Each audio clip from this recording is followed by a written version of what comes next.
The Adventures of Sam Spade, Detective. Brought to you by Wild Root Cream Oil Hair Tonic, the non-alcoholic hair tonic that contains lanolin. Wild Root Cream Oil. Again and again, the choice of men who put good grooming first. Sam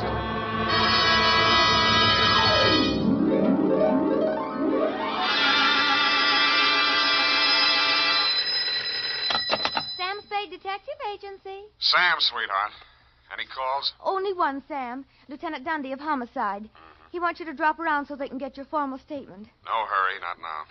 He told me what happened, Sam. I'm sorry. Yeah, so am I. I guess he was one of your oldest friends, wasn't he? You don't make any friends in this business, Evie. You can write that in your book now, and I'll give you the rest of it when I get there. You sound tired, Sam. Wouldn't you rather just, What, baby? well, go home and, just put it off until tomorrow? Yeah, maybe I... No. No, I'll get it off my chest tonight. Stay there, Effie. I'll come on down and dictate my report on the Dick Foley caper.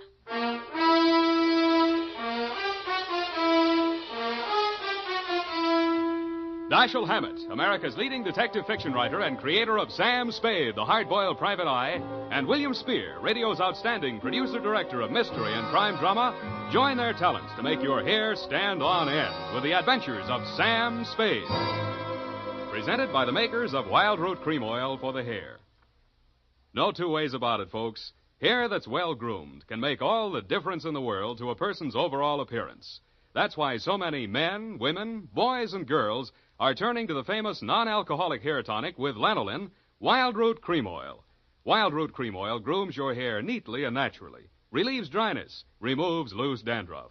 If you haven't tried it before, you'll want to get Wild Root Cream Oil in a new 25-cent get-acquainted size. Yes, get Wild Root Cream Oil.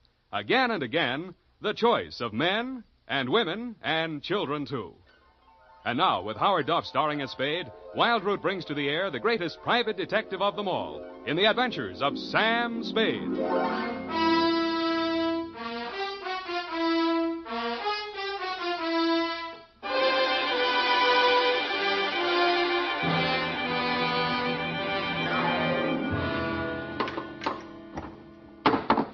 Nuts.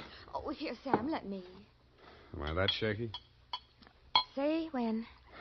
Just to the top of the glass. Now, that's enough. You'll spill it. Yeah.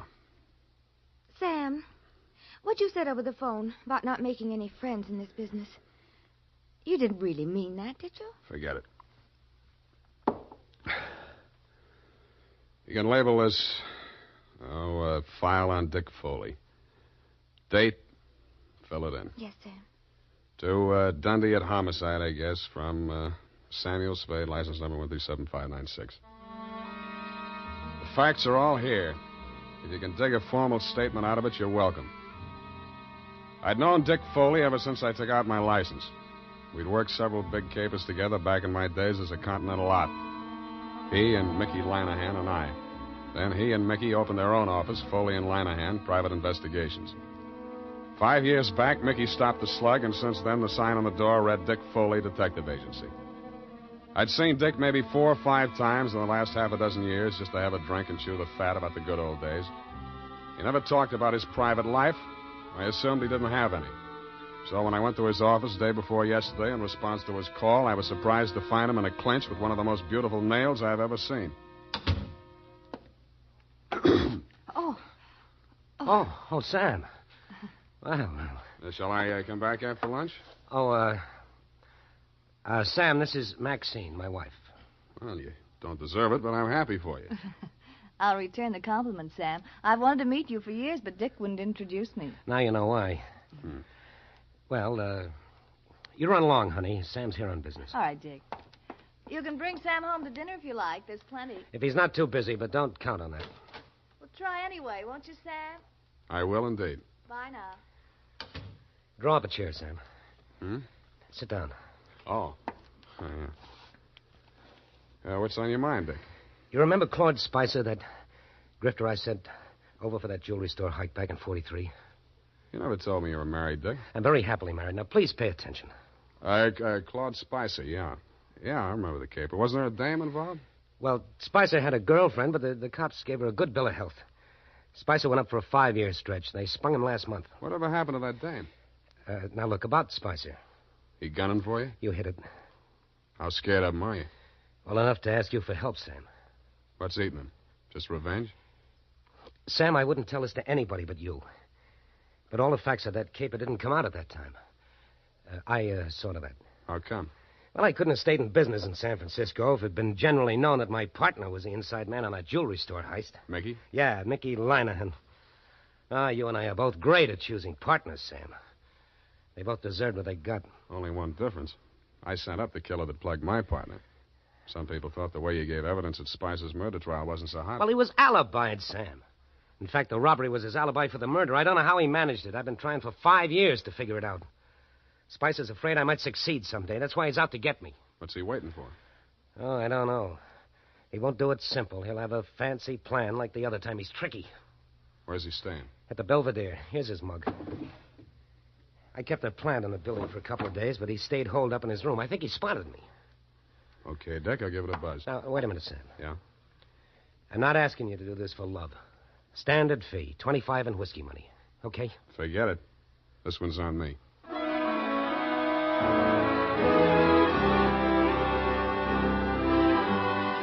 In the elevator on my way out, I studied the picture of Claude Spicer on the old police circular Dick had given me. But a picture in the back of my mind kept getting in the way. It was Dick Foley's wife, Maxine. When I hit the street, I still saw her face before me, and it was no picture. Only pretty as. Sam, I waited for you. I've got to talk to you. My pleasure. Shall we confer in an adjacent cafe? Wherever you say. Only I don't want Dick to know. Then you shouldn't have married a detective. Please, Sam. How's this? Black watch. Yeah. Looks dark enough.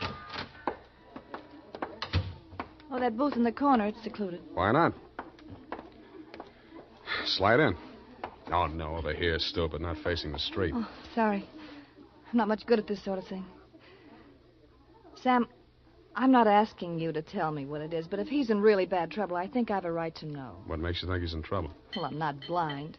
You can't live with a man and not sense it when something goes wrong. I never thought Dick was the type to show it. Oh, he's tried to hide it from me, and I haven't said anything. I thought if he wanted me to know, he'd tell me. It was a wise thought. Hold on to it. Well, I meant to. But then a terrible possibility crossed my mind. Sam, it isn't me, is it? In what way? Well, you know what I mean. He's been away from home nights so much lately, and he questions me so closely about where I go and who I see and so on, and Well, I may as well ask you right out. Did he hire you to check up on me? Then that is it. No. You're not lying to me, Sam. Why should I? Dick says you're almost his oldest friend. He's talked so much about you. Then he must have told you I don't do that type of work. Why do you keep looking at me? Sorry, trying to place you, Maxine. I keep thinking I've seen you someplace before. Oh, it must have been my picture. I was an actress. Yeah. Picture. Yeah, maybe that was it. Why do you say it like that? Like what? Well, as if you were angry with me. Because I just got the caption on the picture. Well, Sam, wait. Come back. Yes, I had. And the caption was from a newspaper circa 1943. And it read, "Actress Lovely cleared in Lanahan slaying." I flashed my tin star at the room clerk at the Belvedere, learned that Claude Spicer was in, and stuck around to make sure the clerk didn't buzz the room to tip him off. Around 4 p.m., Spicer went out, very dressed up, umbrella, gloves and all. He walked down Geary to Grant and turned north. A cold San Francisco drizzle started blowing up from the bay. I wished I'd brought my overcoat. A half a block up from California, he entered Grayson's jewelry store. I peeked through the Rain Streak show window after him. Inside, pawing eagerly through a tray full of diamond clips while a long-suffering clerk eyed her hopelessly from his side of the counter, was the actress Lovely. Maxine shot Spicer a quick glance of recognition as he entered, but they didn't speak. He took up a pose of gentlemanly patience, shrugged his eyebrows sympathetically at the clerk, and leaned elegantly on his umbrella while Maxine found fault with every piece of jewelry that was shoved in front of her. The bored expression left his face only once. That was when the clerk opened the vault and brought out some unset stones. Their act may have been fooling the clerk, but it was as plain as the nose on Spicer's face, a very plain nose it was, that they were sizing up the joint for a pushover. Maxine left first. He stayed long enough to buy a cigarette lighter and then followed her out. As I took out after him, I stopped to read the sticker on the inside of the glass door.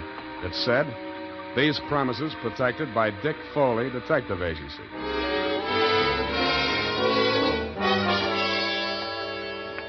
Maxine was waiting for him at the corner. I grabbed up a Chinese newspaper and used it to listen behind, but I needn't have bothered. They didn't seem to care. Well, are you happy? Ought to be about $1 million. Why are you so disagreeable? You ought to be feeling good. Feeling good. 5-year stretch, I come out to find my girl married to the joker that sent me up. You didn't think it was such a bad idea at the time. Well, I do now. Well, after tonight, we'll go east, you and me together, baby. He'll catch up with us wherever we go. Oh, you should live so long. How do you mean that? Just like it sounds, baby. Bye. Oh, don't leave. I'm going to get some sleep. I'll need a clear head. Claude, I don't want to be alone. Oh, not even tonight? I don't want to be alone. See you later, honey. Bye-bye. He went straight back to the Belvedere, no stops. Picked up his key at the desk, no messages, took the elevator to the 8th floor. Let himself into room 809, hung out the Do Not Disturb sign, closed and locked the door behind him. I kept a plan on it till around midnight. Then I lifted the Do Not Disturb card from the doorknob and wedged it into the crack of the door. It was a crafty move, and I had just finished doing it craftily when the door opened again in my face. Huh? Who are you? What are you doing here? Nothing, sir. I'm making a survey. What? I'm from the Trotter Pole. It's like the Gallop Pole, but we're not in so much of a hurry. Yeah? Just kindly answer this question. As a Democrat, do you believe... Do we, huh? I picked up the Do Not Disturb card and wedged it back into the crack of his door. As any house dick knows, except, of course, Tiny Stover, the night peeper at the Belvedere, if anybody opens a door like that, the card will fall out, and somebody will always hang it on the knob. Another thing Tiny doesn't know is never to draw to an inside straight. We played 9 different kinds of poker until 5 a.m. when I thought I'd go up and have another look. All was quiet on the 8th floor. From the elevator bank, I could see room 809. The morning paper was shoved under his door, and my Do Not Disturb sign was apparently where I had planted it. I tiptoed up to make sure. Huh? Who are you? What do you want? Me? The paper boy, sir. Your morning paper. You get around. Well. Good news in the paper, sir? Interesting. Jewelry store heist up on Grant Avenue. Oh, yes, sir. Our paper only covers... What? I grabbed the paper from under 805. It was the headline I could have expected if Spicer had left his room without my knowing it. Grayson's Jewelry Store, the shop he and Maxine had cased that afternoon, had been taken for an estimated $1 million in uncut gems. But Spicer's door hadn't been opened, and there was no other exit. I sat down and thought. And what I thought of was that sticker on the front door of Grayson's said, "These premises protected by Dick Foley Detective Agency."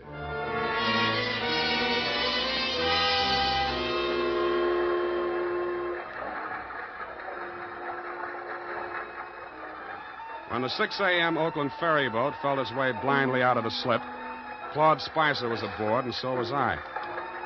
Should have been getting lighter, but it wasn't. The fog was thickening over the harbor, and most of the passengers were inside drinking coffee. Spicer didn't go in. He climbed up to the boat deck and stood at the rail under the pilot's house. I planted between 2 wet paint signs and waited. Not for long. I couldn't make out any features on the man who came up and joined him. They stood face to face, not more than a foot apart, and talked in voices that couldn't get to me through the racket of the foghorns in the harbor. What spoke loud enough for me to hear was a gun. They seemed to fall into each other's arms, then collapsed in a heap on the deck. But when I got to the spot, only the dead one was there. It was Spicer. The other man had disappeared around the corner of the deck house. A ray of light from the pilot's window swept over him, and I saw gunmetal shine in his hand and then spin out over the rail as he threw it. What? Oh, it's you, Sam. Oh, I was afraid you'd lost him. What did you do it for, Dick? I had my reasons, Sam. Now, trust me, I'll keep you in the clear. How long? As long as I go on playing sucker for you? What do you think I hired you for? Maybe I was supposed to say you killed him in self-defense. Maybe I was supposed to see him making passes at your wife if you needed that. But, Sam, you've got to... I've worked for killers before. I've even worked for thieves, but not for a detective that knocks over a place he's supposed to be protecting. Sam, it's not as simple... Save it for the cops, Dick. I'm turning you in when we get to Oakland. No, you're not, Sam. Dick, come back here. Let go, me. I'm going over the side. If you try to stop me, you're going with me. He fought away from me, got one foot over the rail, and kicked out at me with the other. It caught me on the point of the chin. I stumbled forward and grabbed out blind. I must have caught him by the belt just as he jumped. I remember something pulling me halfway over the rail and trying to get free of it. I did, but not soon enough. I was in midair, and the black water came rushing up to meet me.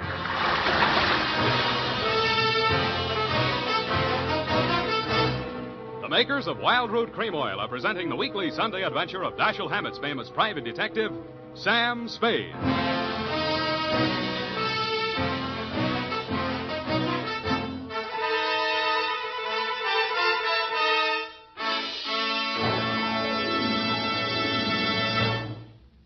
Now, here's important news on good grooming.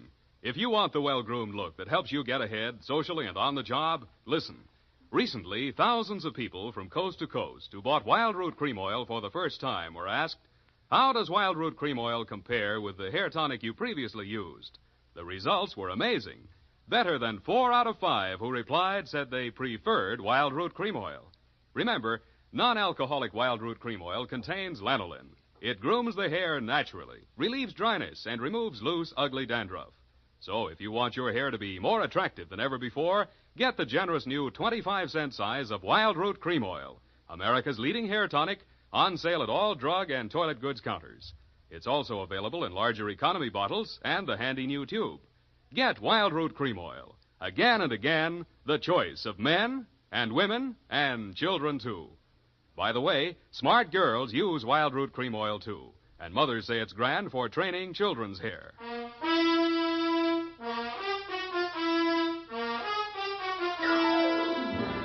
And now, back to the Dick Foley caper. Tonight's adventure with Sam Spade.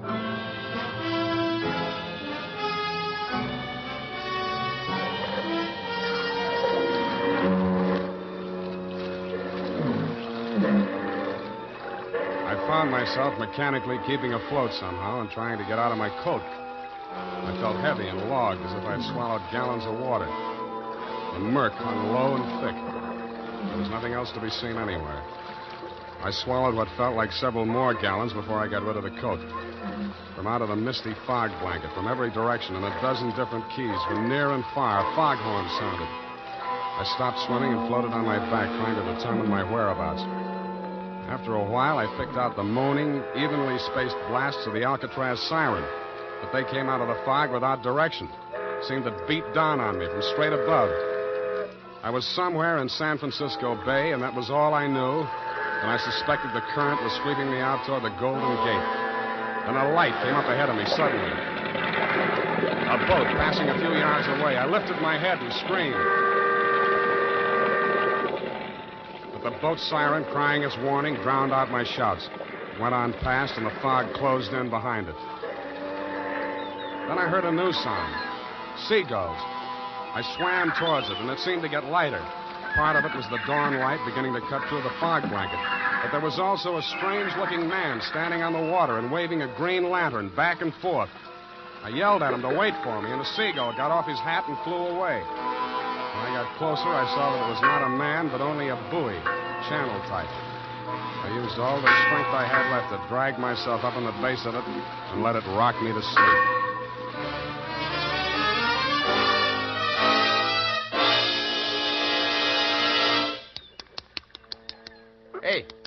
Hey, mate. Pour some more of the brandy into him, Gus. Yeah. Here. Get some of this down.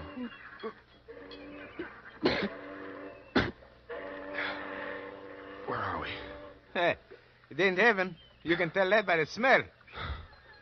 Oh, Fisherman's Wharf. Yeah, take it easy. We got ambulance coming. You going to the hospital? No, I'll be okay. Hey, give me a hand. Yeah, okay. Hey, you do us a favor, will you? Don't fall down till you get out of sight this time. We're tired of picking you up.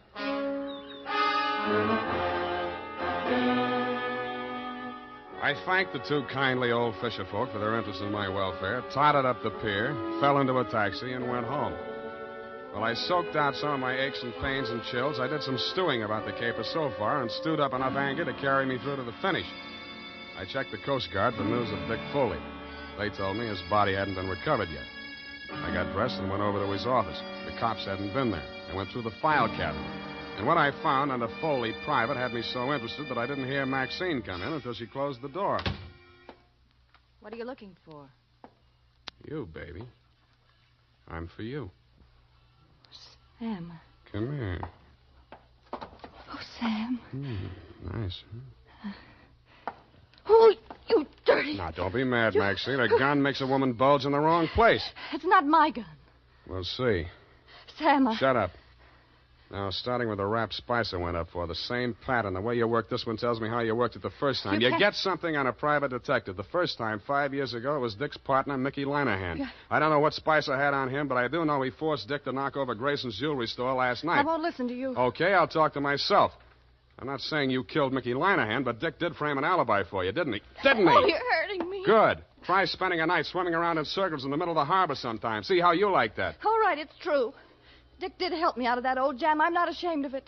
I'm proud our love was that important to him. No, Spicer. That same old double-cross. Only this time I'm standing where Dick did 5 years ago. Dick was set up as a patsy the same way Mickey Lanahan was, but he got smart and pulled the trigger first. Stop it. Stop it. Where did that hurt?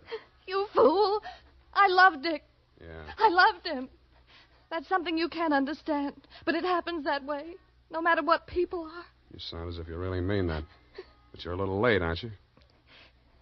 He's not dead. I'm sure he isn't. If he's not, he's really in trouble. What do you mean by that? I found something here in the files that Dick left, just in case Spicer got to him first. What is it? A confession to Mickey Lanahan's murder. That's impossible. Were you there? What are you going to do with it? Turn it over to the police. But if he's still alive... It still counts, unless he shows and revokes it, but I don't think he will. Why? Because I won't back up a self-defense plea on the Spicer shooting. But you were Dick's friend. You were his friend. I wouldn't ask him to do it for me. Then what can I do for him? I'll do anything at all. Well, if he stays away, he's as good as dead. If he comes back, you'll get a jury trial. And if there are more men than women in the panel, he'd probably be acquitted on your testimony alone. Do you really think he might have a chance? With a jury, there's always a chance. But where is he? How can I get word to him? Well, if he's not fish food by now, there's one sure way of smoking him out. Something I can do. Nobody else. Oh, please, tell me anything. Sign a confession of your own. Confession? Not Mickey Lanahan's murder or anything they might nail you for. Swear that you shot Spicer. What? Well, you can always renege. Make both of you look good, sacrificing for each other. How about it? All right. Tell me what to write. I did. She signed it. I had Effie dispatch it to all the papers and news services, and then I brought it down to the hall. Naturally, you didn't believe a word of her confession, Dundee, but when I took you aside and explained my stratagem, you endorsed it heartily and had her booked. She pressed my hand and thanked me. The look of resignation on her face was so real it was hard to believe she was faking. When she turned her back to follow the matron down the corridor, I saw why. On the back of her coat, there was a smear of white paint. I remembered the wet paint signs on the Oakland ferry boat. Dick Foley gave himself up an hour after her confession hit the street. Screamed and yelled at everybody in homicide, trying to convince them that Maxine was innocent and he should take the full rap. But I'm afraid I queered that when we confronted him with the autopsy surgeon's report. He tried to bluff even then when he read it. Pellet A ended right side between third and fourth ribs, penetrated left lung. Pellet B, pleural membrane, side wound punctured. Well, so what, Sam? All three on the right side, angling up, you see? No! I don't know why. You even saw me on that boat. You saw me throw the gun over Oh, him. cut it out, Dick. What I saw was in the dark. But you two men were facing each other directly. If I were going to drop a man fast at close range, face to face like that, I would not put the gun in my left hand, twist it around, straining my wrist in the process, and pull the trigger with my thumb. Unless I were left-handed, double-jointed, and a trickier shot than you are. I'd blast him straight through the middle. All right. All right, yes, it was Maxine. Well, that's good. Maybe you can get cured now. Why don't you open up some more? Let me put it down like it was business. All right, sir. Number one, Maxine killed your partner, Mickey Lanahan, 5 years ago. Probable motive to eliminate him and send Spicer up for it. Yeah, she didn't figure on Spicer being smart enough to confess to the robbery, and that alibied him for the murder. 2, you perjured yourself to clear Maxine of the murder. Motive? To prevent the truth about your partner from coming out, and Maxine. It was motive enough for anything. Cut it out, will you? Sorry.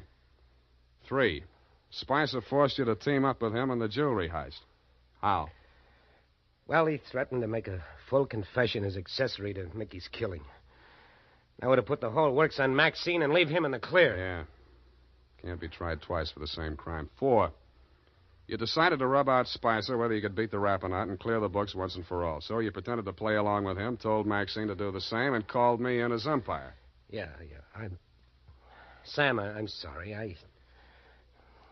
Why couldn't you lay off Maxine? Why did you have to... Oh, I thought you were my friend.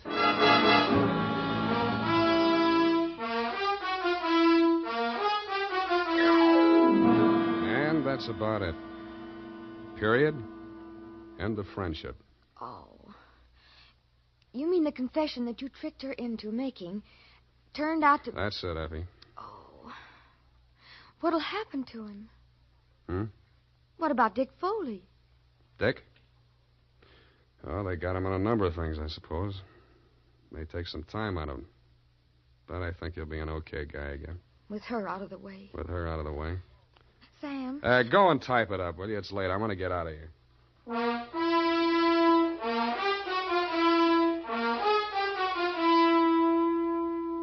And now, listen to this. When it comes to hair tonics, the best friend of the family is Wild Root Cream Oil. Wild Root Cream Oil grooms the hair neatly and naturally, relieves dryness, removes loose dandruff. Now, you can get America's leading hair tonic in the new 25-cent Get Acquainted size. Also, ask your barber for a professional application of Wild Root Cream Oil Hair Tonic. Again and again, the choice of men and women and children, too. Well, here it is, Sam. I know how you must feel, so I won't... What's your hurry? Well, I thought, well, you know how you always feel. Look, sweetheart, Dick Foley was a private dick. So what? You mean you can bring yourself to talk about it? Sure. Go ahead, try me. Well, Sam, it seems terribly complicated. I suppose because Mr. Foley was in the profession and thinks like you do. Up to a point, Effie. What's bothering you? Well, why did he call you in? You, another private detective, and he knew how smart you are and all, and... Yeah. I don't know. Maybe he thought, well, if I turned up anything, I'd look the other way. Do you think that could ever happen to you, Sam? That's a clever phrase you dictated. He called me in as umpire. That's baseball. But if he was so clever, why didn't he win, Sam? His mistake, Effie, was trying a quadruple play which has never been heard of in the history of baseball or crime. All he wanted was to bat Maxine home safe. But it usually figures when 3 men are out, the side retires. Oh, well, I don't understand baseball, Sam. And that's all right. Football will be here soon anyway. Oh, but I don't... Good night, Levy. Good night, Sam. Good night, sweetheart.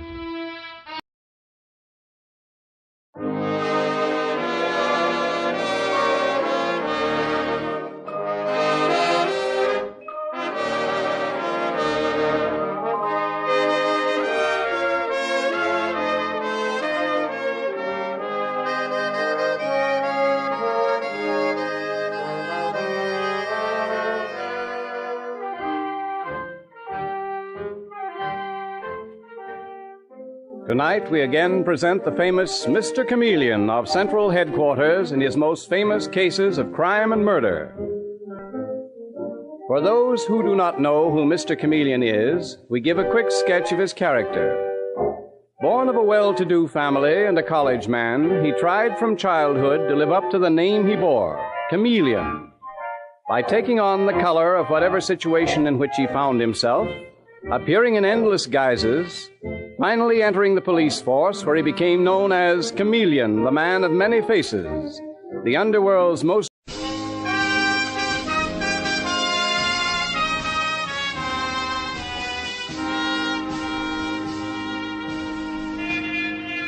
Broadway's My Beat, from Times Square to Columbus Circle, the gaudiest, the most violent, the lonesomest mile in the world. Broadway is My Beat, with Larry Thor as Detective Danny Clover.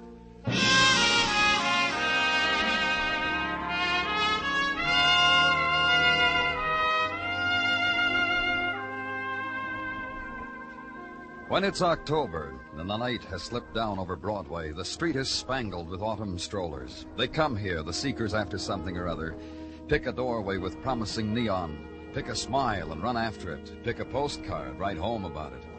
It's the place to be. You've got to leave your mark. Buy a turtle and have your name painted on its back. Buy a necktie, buy a pillow, and send it back to Mom.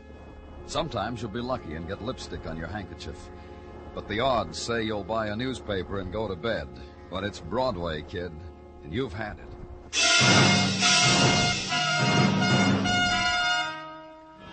And where Broadway ebbs off into the side streets downtown, where I was, close to where 18th Street touches the river, the shock was a thing composed of crowd and a nighttime sky lit by flame. The elements, later to be noted in police and fire department records: fire at Russell's Chemical Company, time 4:15 a.m. You're bringing somebody out now, Danny. That's strange. What? What'd you say? I said it's strange, Muggavan. After 4 in the morning, why should anybody be... Come on, let's see. Put the stretchers down here. Somebody better... How are they? Huh? Oh, hello, Danny. These two, I think that's all was in there. I just started to say, somebody better get a priest. They're both dead? This one is. The other one... Danny, look at him. Ed Coster. Huh? Do something for him. Don't hey, let... Doc, over here. Ed Coster. Hurry up, Doc. You know him, Danny? Yeah, he's a policeman. Policeman? What was he doing in there? Doc, do something for him. The flames beating against the night sky, burning an opening for dawn. In the street, their reflected glow darts across the face of death, holds for an instant, then scurries at the breath of the October wind. This is the time of shadows, the brief time, the time for shrouding of the charred body of a man, the time for quick gentleness. And the other man, still in anguish, and the lifting of them into the vehicle reserved for the dead and the dying, the closing of a door upon them, the hushed ride that puts an end to night.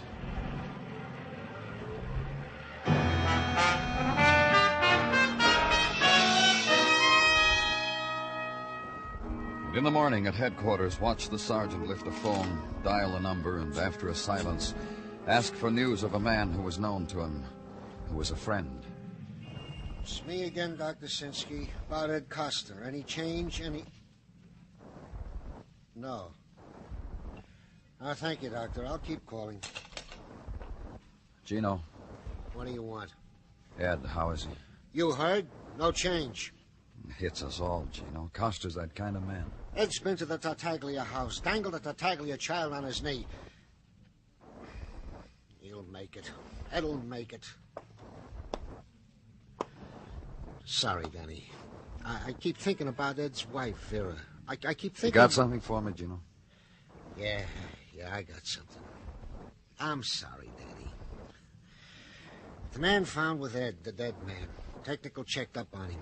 In ways they got to check on such things. Fingerprints, maybe. They know who he is? We got a file on him this long, to my arm. Joe Gant, professional arsonist, a man who sets fires. In this way, he makes his daily bread, by burning. Anything else? It's on the record Gant was friends to Frankie Crown. Oh?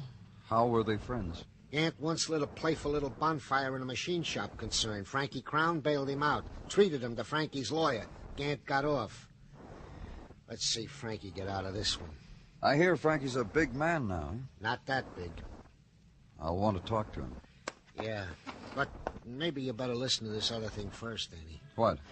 Was called in a few minutes ago. The automobile of one George Russell exploded, blew up in the face of his daughter Patrice in the driveway with a booby trap. Russell? Of the Russell Chemical Company, where the fire was. Home address, uptown, 1923 East 112. Thanks, Gino.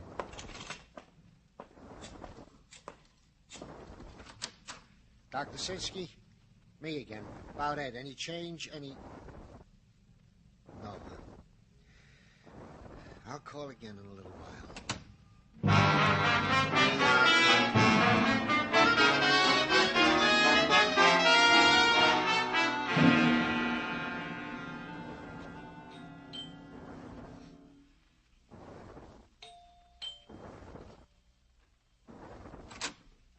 Yes?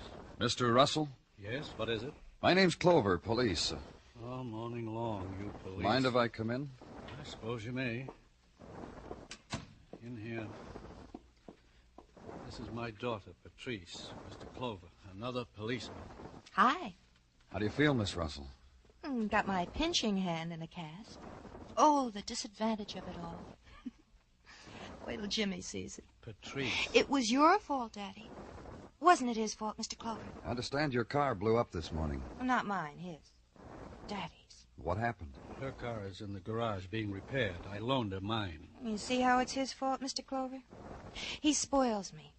I only wheedled him for the car this much, and he patted me and said, "Yes, my darling daughter." You stepped on the starter and it... And it blew. The way things do, bang, like that, bang. She's a lucky girl. Fortunate me.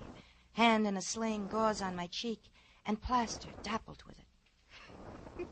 Poor Jimmy. Your car booby-trapped, Mr. Russell. Your plant set fire to by an arsonist. An arsonist? That's right. The man who died had a record of arson. What's happening? I don't understand. Oh, Pop. Hey, Pop, how's business, Pop? Patrice, you'd better... Do what, Pop? My business is fine, Mr. Clover. If you've got any idea, I had my Pop place carries a lot of insurance. Cut it out, Patricia. Look, Mr. Clover. What? Don't pay any attention to her. I know you police have to think along certain lines. If it was arson, what happened to my plant, you've got to think maybe I was the cause of it. Look for reasons. Well, I netted $70,000 last year, and this year it's better than ever. To coin a phrase. What am I going to do with you, Patrice? I'm a mess, huh, Daddy? Mr. Russell, there's some connection between the arsonist who was found and a hoodlum named Frankie Crown. Do you know Frankie? Frankie Crown, a hoodlum? Why should I? Look, Mr. Clover, I didn't ask you into my house to listen. I just asked. That's all he did, Pop. I don't know him. Never heard of him. All right. It's fun, huh, Mr. Clover? Hoodlums, arson, booby traps. The nice things that can happen to a modern miss. Brother, wait till Jimmy hears. Tonight's the night he won't be able to shut me up.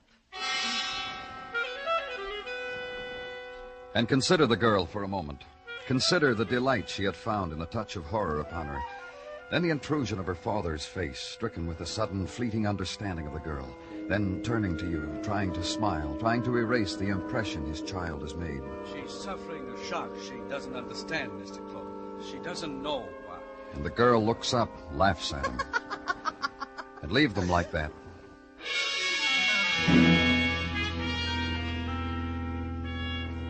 Then to the discreet office of Frankie Crown in a discreet downtown building dedicated to the deep understanding of stocks and bonds and the affairs of commerce.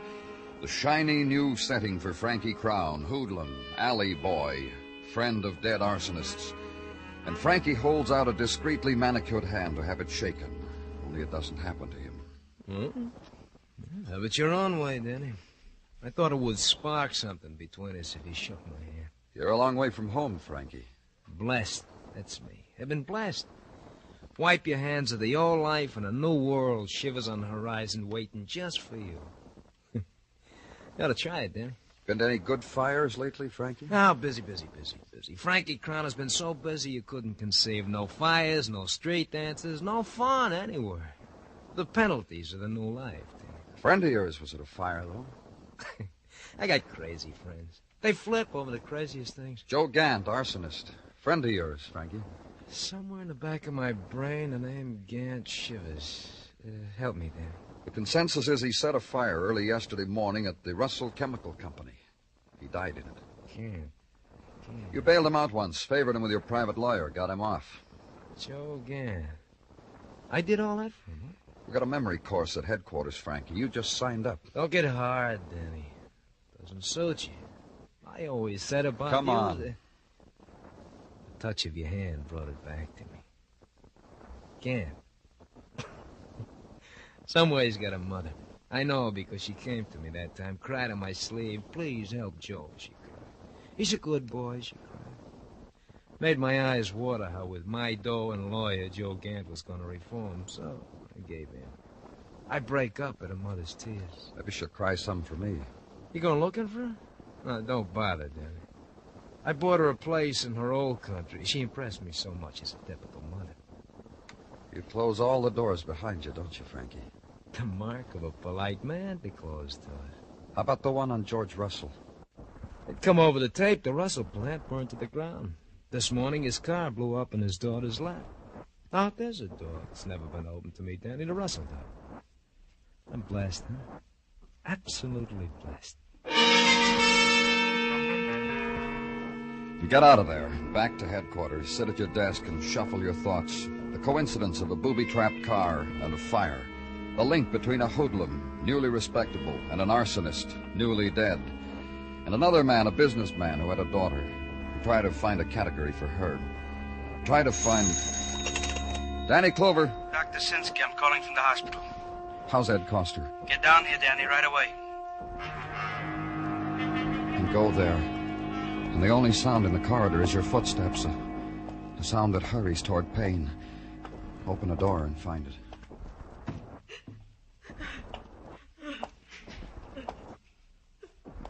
Doctor.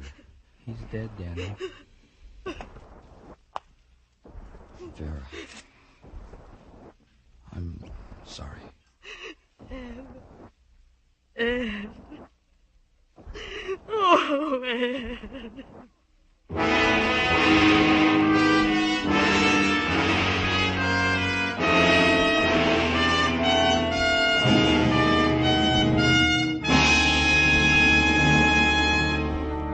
You are listening to Broadway's My Beat, written by Morton Fine and David Friedkin, and starring Larry Thor as Detective Danny Clover. In days of old, when knights were bold, King Arthur and his round table were the rage. History's not exactly repeating itself, but the best entertainment of Arthur Godfrey's weekday shows is every Sunday afternoon on King Arthur Godfrey's Round Table. Listen for it starting tomorrow afternoon on most of these same stations. King Arthur Godfrey's Round Table on CBS Radio.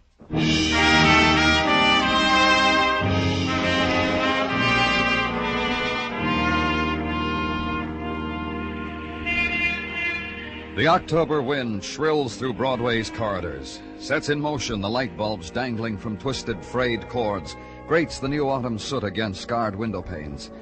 And Broadway walks faster now. The wind that slept in the summer-warmed river is awake now and sirens the coming of the cold days, the gray days, the days sodden with autumn's mists. And the corridor people, the doorway people, try to hold back, clutch once more at the sunlit visions that never happened.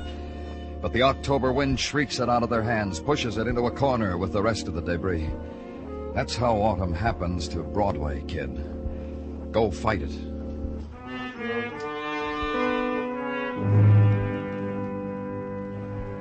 And autumn has other sounds.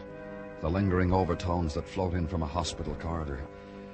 A woman's call to a dead husband, and... Ed. Ed. Vera, let me give you something. Let me give... Don't talk to me. Just for a minute. Don't talk to me.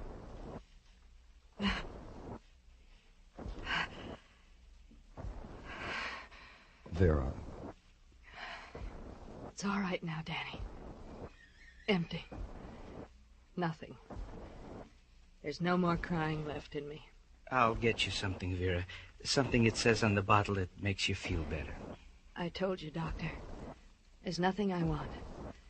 Nothing I need. From anyone. Ed was a fine man, Vera. You'll miss him? You, Danny? You, Dr. Sinsky? All of you? Vera... They say death comes when... They say bitterness won't help. They're dead wrong. It helps. I'll take you home, Vera. Then when you... Some other time we'll talk. About Ed? Yes. What's wrong with now, Danny? You can talk to me about Ed now. We never held secrets from each other. I couldn't understand something... What was there about Ed Coster you couldn't understand? Only how he happened to be at the scene of the fire. How he must have been there even before... He was called, Danny. An anonymous call. It told him a fire was being set at that chemical company. It even told him what time to get there. Did he have the call traced? It came from a public phone booth. Ed was new on the burglary squad. He was glad for the tip. He thought it would make for a good start on the burglary detail. He thought He'd maybe... been on the narcotics squad before that, put in for a transfer. Do you know why, Vera? Because I asked him to.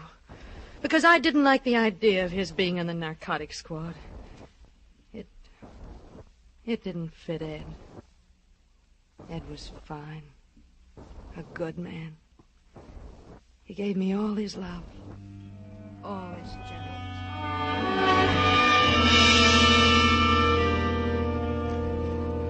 And listen to her until the time comes when your only answer is silence. And not silence quite, because the screaming questions intrude themselves. What is the word to give to a woman whose husband is dead? How do you fill in reports? How do you make a statistic out of it and file it in a ledger? How do you write heartbreak as a number? You don't know how. So you turn your back on it. Leave.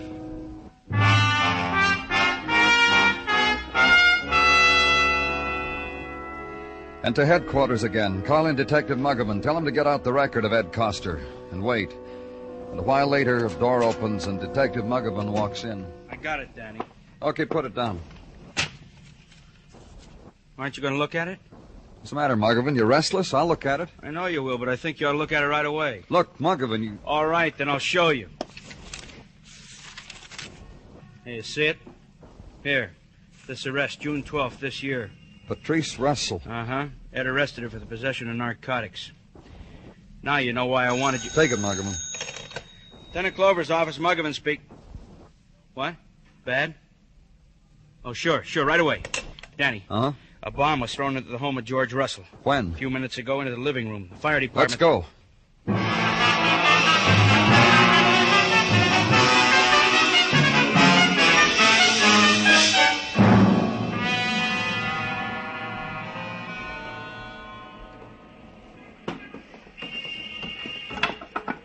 No one else in the house, Danny. I checked with the boys from the fire department. You looked yourself? Yeah, Danny, I did. There's no one else in the house. Just him, you and me. You ask about his daughter?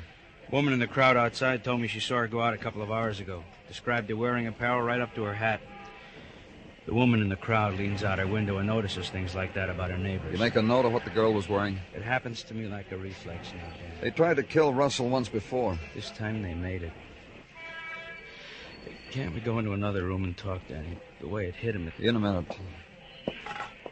He must have been sitting at this window. The force of the explosion threw him... Yeah, like that.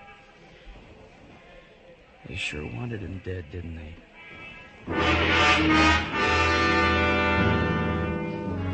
Then routine. Put it on the teletype for all the precincts. Have men go to places where a girl like Patrice Russell might be.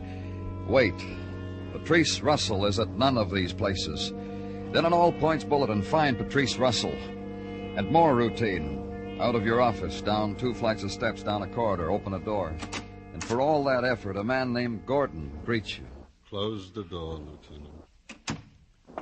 Thank you very much, Lieutenant. Don't you ever open a window in here, Gordon? For fresh air? You need fresh air, Lieutenant? Oh, poor you. Down here in technical, you're hermetically sealed. Take a whiff, Lieutenant. Hermetic, About the fire at the Russell Chemical Company. I've been sitting here for 2 hours watching the door, waiting for you to scrape in here, Lieutenant. You need Gordon again, don't you? Look, Gordon... Don't raise your voice, Lieutenant. I'm a civilian technician. I don't have to bow my head and shuffle my feet when you talk to me. Next time you walk in here, say to yourself, don't raise your voice to Gordon. What about the report? Nicely phrased.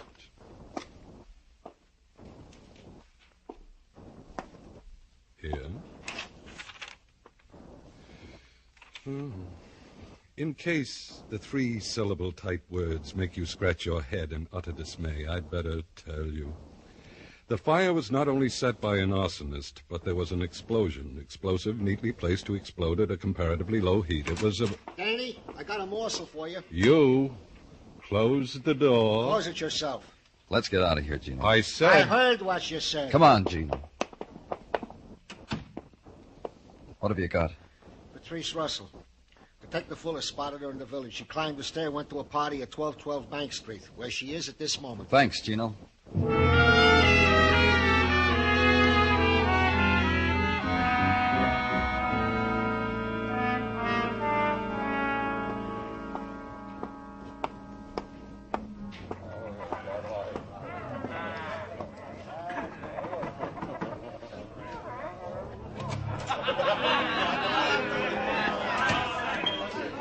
Where's Patrice Russell? Thanks. Patrice. Cut in, Danny. Cut in. Come on, dance with me. Come to me, Danny. Come to me. Come on, we're getting out of here, Patrice. Goody. Where'll we go? Just away from here. I've got to talk to you. My car's outside. I know a lovely place to talk. Outside in the hall's far enough. Halls are draft. Come on. Or you'll bruise me. All right, come on. Let's go out in the hall. Here? Here. For what? Your father's dead. Kidding? No, you're not, are you? How? Someone tossed a bomb in your living room. Poor Dad. Poor Daddy. Who did it, Patrice? Honest, I don't know. Poor Daddy. I loved him, you know. I really did. He loved you. I know. I know he did. Patrice, you... I wasn't very nice to him, Daddy. You know something? Every morning I'd wake up and say to myself, this is a day that I'm not going to hurt Daddy. And it never worked out. I want to ask you something, Patrice. Because I never tried. Around breakfast time, I'd think of something to do, and during the day, I'd find out a way to do it. What about the narcotics? What? The narcotics. Oh, no more, Danny. I promised him that. And I kept my promise. I took the cure, and it worked. I haven't touched it since. Not since that detective picked me up for it. His name is Ed Coster, Patrice. He died because of that fire at your father's place. I'm sorry. Listen, Danny, about the narcotics. I want you to know it's all over. He lost me everything. I had a boy. We were going to get married. And he's gone. So, you know what I do now? I go to parties. Like this. Goodbye, Danny.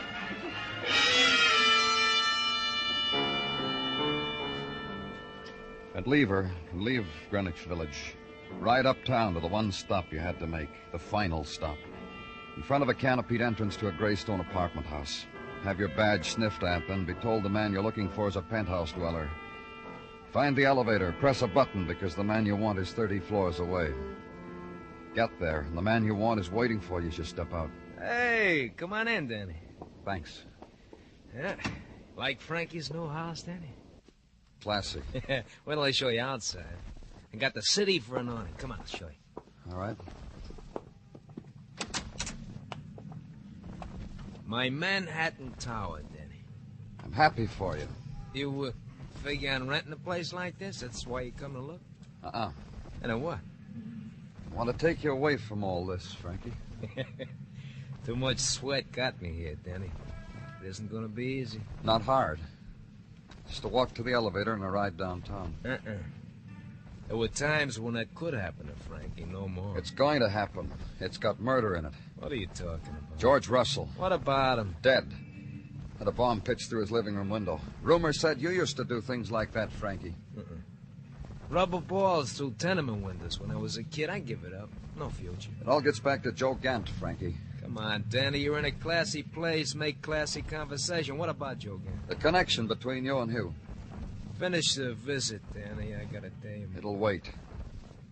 Maybe I can still catch it, Danny. Maybe she's got a friend. You want me to try? Don't bother. Well, then finish the visit. Sure. It started way back in June. What did, Danny? Come on. When Patrice Russell was picked up on a narcotics charge. George Russell, Patrice Russell. What is it with all these Russells? George Russell must have pleaded with the officer not to press charges against his daughter, Patrice. He didn't make it. The charge nearly wrecked his daughter. All right. What's this got to do with me? The arresting officer's name was Ed Coster. Russell was going to get back at him. Danny. And he found a way to do it. Somehow he found out Coster was transferred from narcotics to burglary. That was his chance. That's my date, Danny. I don't like to keep a lady waiting. Tough. See? She's impatient. Tough. I'm telling a story. Russell came to you. He said he wanted a fire set in his place for whatever reason he gave you, for whatever amount he gave you. Look, Danny... You better forget it. So you arranged it, sent Joe Gant. Joe set the fire all right, but he was followed by Officer Ed Coster. Because Ed got a phone call telling him where a burglar would be at what time. All right, so they both burned. Why should that keep me from a date? The phone call to Ed came from Russell. Russell rigged the place to blow up when the fire started. It blew all right. Gant was killed. Ed died. And I wipe a tear with the back of my hand. You couldn't let Russell get away with that. One of your boys was killed. Bad for your reputation. You evened it. The bomb in the car didn't work, but the bomb in the living room did. Danny. You can say goodbye to her on your way, Frankie. I asked you, Danny. You didn't agree. It'd kill you. Put down that gun. Yeah!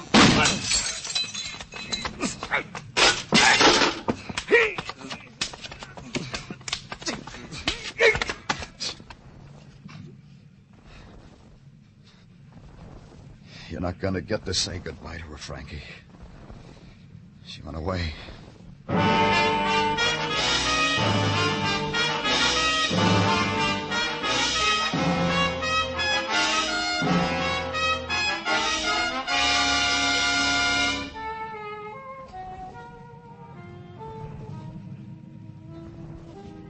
Broadway's wearing its harlequin clothes. It winks an eye and beckons. And in the press of crowd there, a pale girl walks like a queen because Broadway's a dream street. And there, that man with begging eyes, hungry for a new dream. It's a laugh or a cry, with nothing in between. It's Broadway, the gaudiest, the most violent, the lonesomest mile in the world. Broadway, my beat.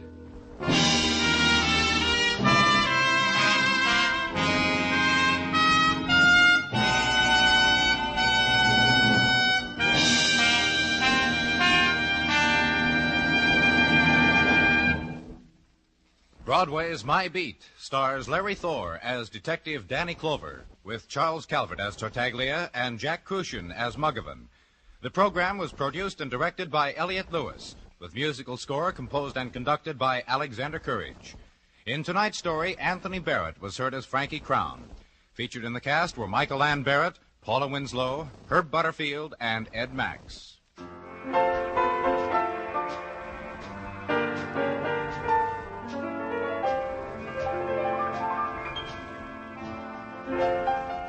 My Friend Irma is everybody's friend Irma. There's something downright appealing in that gal's goofy mentality, and every Sunday evening, Marie Wilson stars as the world's most adorable dumbbell, My Friend Irma. Kathy Lewis is her level-headed roommate. On most of these stations, Sunday nights, enjoy CBS Radio's My Friend Irma. Bill Anders speaking. And remember, the Frankie Lane Show is your date for slick syncopation every Sunday afternoon on the CBS Radio Network.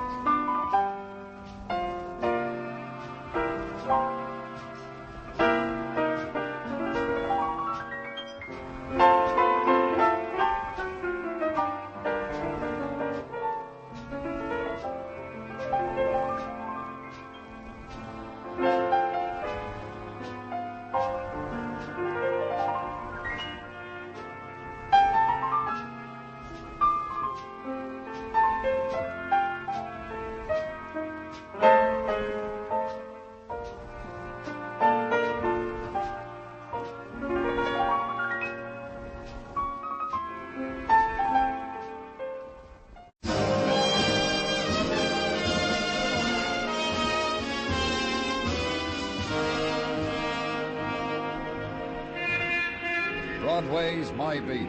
From Times Square to Columbus Circle, the gaudiest, the most violent, the lonesomest mile in the world.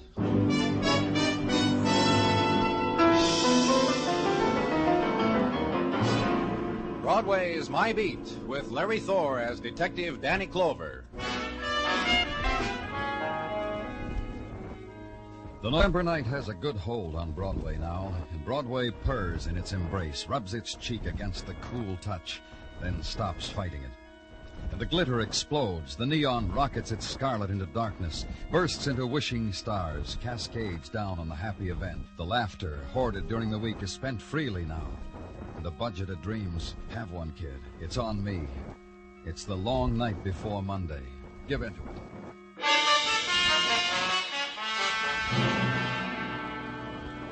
Walk a hotel corridor past a room where Gaiety is registered for the night, hung the Please Do Not Disturb sign on its door. And the room next to it, the one you're looking for. Hi, Danny. And it's all there waiting for you. Detective Muggavan and the boy in worn denims, a faded wool shirt, sprawled in final exhaustion across the silk sheet of the hotel bed. The boy, dead of a knife wound. Quite a party next door.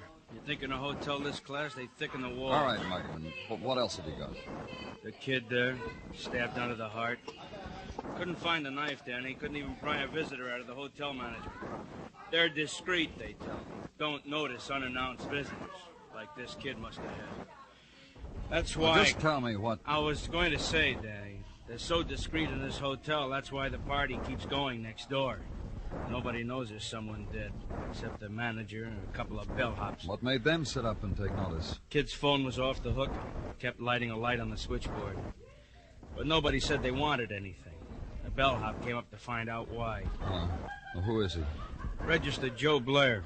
Identification card in his wallet says Joe Blair. That's about all there was in it. The card, some loose change, and these dime-a-dance tickets. That's his luggage on the chair. A knapsack with a tin of sardines. This is an expensive hotel. How come... I asked the same question of the discreet management. They say the kid came in, told him he hitched here from St. Louis, laid a $10 bill on the desk, says, "Give me what that buys." Yeah, just goes to show you what I... Oh. Really fun time next door, huh, Danny? The moment gathered together and held, an instant composed of drifting laughter that seeped through a wall and added itself to the nice things furnished by the management. Then silence. The moment of requiem for a dead boy. And later, when the room has been emptied, consider the few things neatly stacked on a chair. The paraphernalia for living of a hitchhiker named Joe Blair. Knapsack, wallet, dime-a-dance tickets. 7th Avenue Paradise, the tickets read. Dance hall, no refunds. So walk down 2 blocks, turn left, go up a flight of steps into a place that sells its paradise for a dime a minute. And heaven is 20 girls 20 and a 4-piece band and pink lights. Walk over to the very large guardian angel in a dinner jacket. Talk to him. Watch him as he moves away from you and whispers to the lesser angels in evening gowns. And finally, as he walks back with one of them in tow, leaves her with you. Hi. Hello, I'm Danny Clover. Well, the boss told me it was something special. He wasn't kidding. Mostly I tell everybody I don't get off till 3. Police, sir. Hey, you snapping... No, you're not, are you? Look, the boss just said you were a friend of Joe Blair. You got to understand, when I said I was off at 3 to most parties, what I meant was... All I want you to do is tell me about Joe Blair. Oh, he's in trouble, huh? Well, if his bail goes over $50, I'm not going to be any help at all. Joe Blair's dead. Stabbed to death. Dead? Joe? Oh. He was here tonight, wasn't he? Yeah. Yeah, he was early, almost opening time. Bought 5 tickets. Well, he was standing where you were, and I was standing over there. We looked at each other and both started running till we met. Did you know him before? No, just Dango, like in Strange Romances magazines. I didn't take a ticket from him either. As a matter of fact, I threw $10 in the pot so he could have a downy place to put his curly head to sleep tonight. That's how hard the boy struck me. Did he tell you anything about himself? Just that he hitchhiked across the country, he was broke, and he had a guy to see in the morning. A guy named John Logan, a rich Park Avenue type Logan. Other than that, we just looked flame and fire at each other. And that's all you can tell me, huh? Except my name's Vicky, and he didn't ask. Joe's dead. What do you know? My name's Vicky, mister. Hi.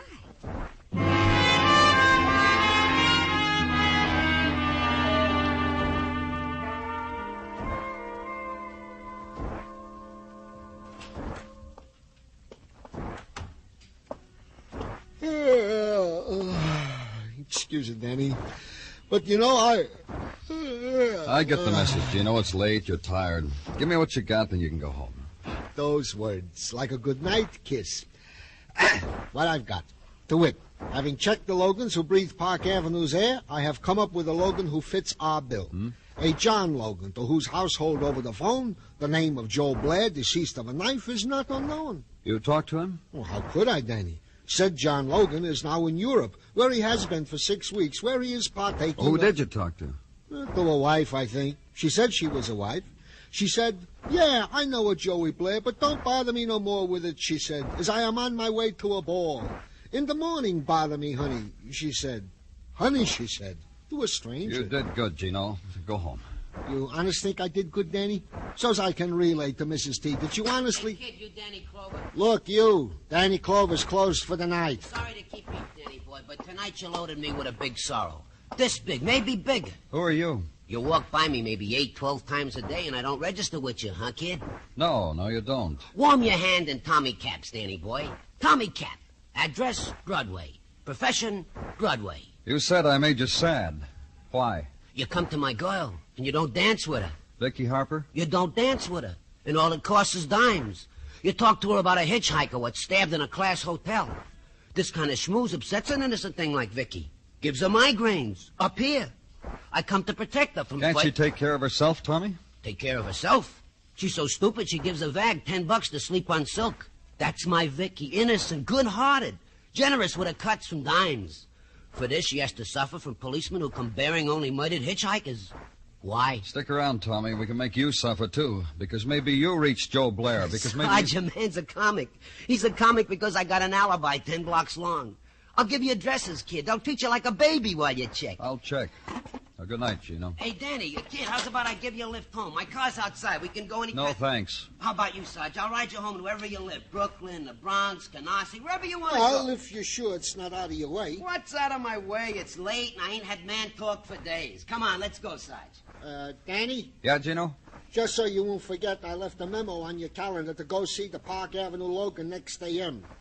Now, is it okay if I... Go ahead, Gino. It's all right. Your man said it was all right, Gino. Throw him a kiss good night. Where do you live, Gino? Where do you want...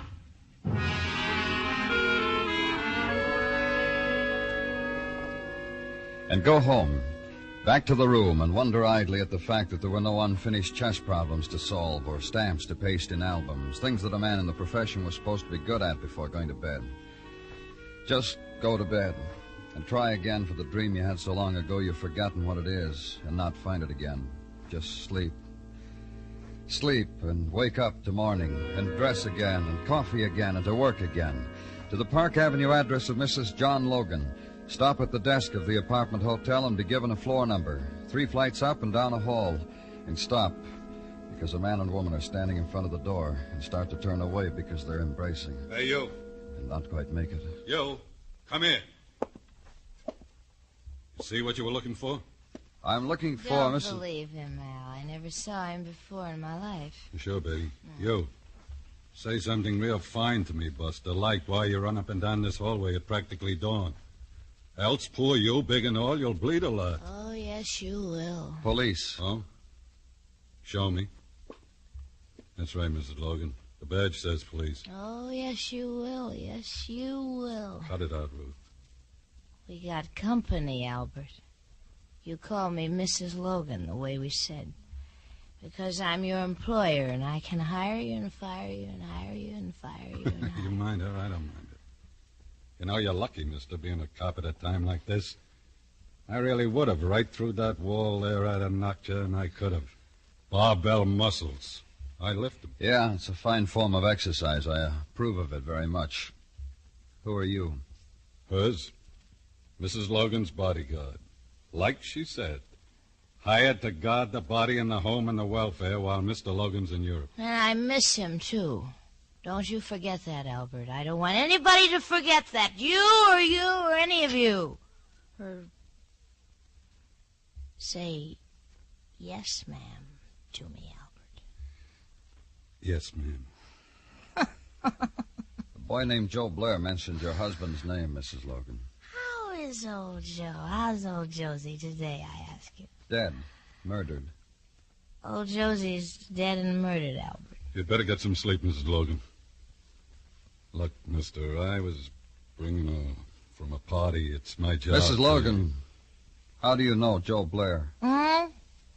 Picked the lad up in St. Louis and dumped him in Indianapolis.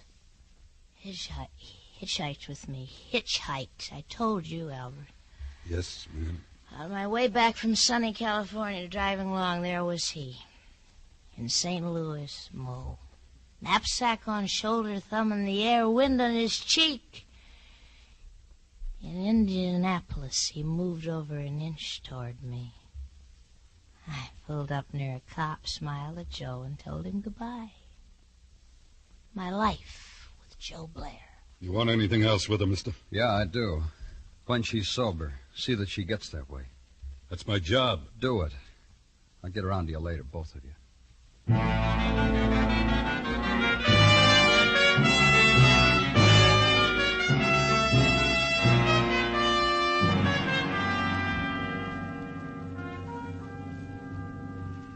What do you think, Danny? Oh, what do you mean, Muggavan? I mean, what do you think? Well, I only asked because I gave you the reports. Watch you spend 15 minutes looking at them. Now all I want is a reaction. You want me to stand on my head? Okay. I just thought all this data I gave you might... You know what's in it as well as I do. Joe Blair has a record of vagrancy in a half-dozen towns. That just doesn't happen to solve a murder for me. I'm sorry, but it doesn't. Okay. I just thought there was something you might know that I don't know, and whatever was in these reports... You gonna bite my head off if I answer? Answer it. Lieutenant Clover's office, Detective Muggavan speaking. Who? Oh, yeah. Wait till I write it down. West 68th, huh? Okay, I got it. Thanks. Danny? Yeah? Kid named Tommy Cap, the boy that took Tartaglia home. The call was about him. What about him? He's in an alley. We better go get him.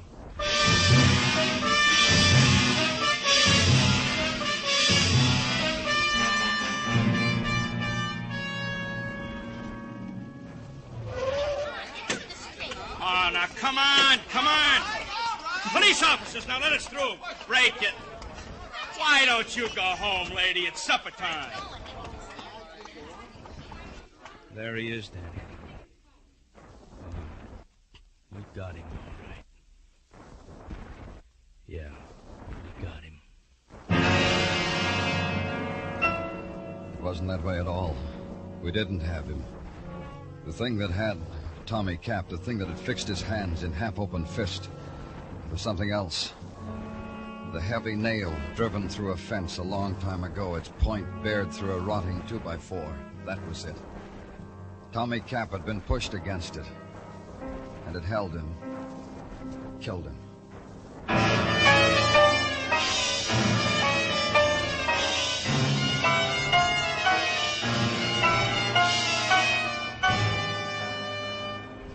You are listening to Broadway's My Beat, written by Morton Fine and David Friedkin, and starring Larry Thor as Detective Danny Clover.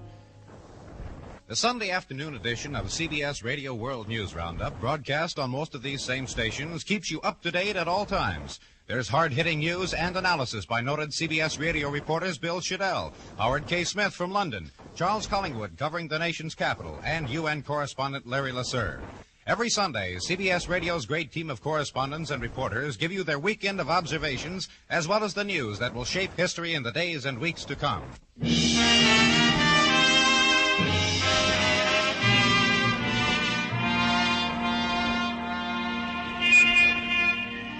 The sounds you hear on Broadway are fragments, words broken off and wind-blown that drift your way, the swift dart of subway noises, and a horn, and a whistle, and footsteps. The brief, wild sob of the faraway river. You've got to listen close so you'll know if that sound began with laughter or despair. The difference it makes, not much. Broadway reacts to clowns and death in nearly the same way. The blonde who had a little accident on a street corner, or the dead man you saw propped against a fence in an alley. Something to tell your family about. How the policeman pushed you back so you couldn't see how it all ended. But I saw. I had to stay to the end. Until Tommy Cap was lifted down and shrouded and taken away. Until Tommy Cap was made a matter of official concern. Then I left. Go to a place, back to headquarters, write it down, to be transcribed later by a stenographer, to be dated by a dater, stamped by a stamper, to be put in a file by a clerk. I just came from records, Danny. I Just about through running Tommy Cap's card through the IBM. Anything? Just about what we'd figured. Petty stuff. Yeah. He was a steerer, Danny. You know, a kid latched on to convention people, showed them bars, took them to the village, Harlem. How come he had a record? Little trouble conning the ladies a couple of times. Oh? How? He'd promote them for neckties, maybe a sport jacket, meals. The couple times we know about, he tried to put the bite on them for dough.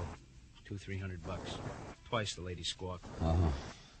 Well, did you get his address? Sure. Rooming house off of West 49th. Might be something interesting there, I don't know. You mean it's an interesting rooming house, Muggavan? A landmark or something? Why don't you ever let me finish anything, Danny? I'm sorry. What about it? Not the rooming house, the roommate. A musician, a piano player named Norm Persack. What's interesting is he plays piano at the 7th Avenue Paradise, that dime dance joint. You think that's interesting, Danny? Yeah, I think that's interesting. Thanks, Muggavan. Thanks a lot.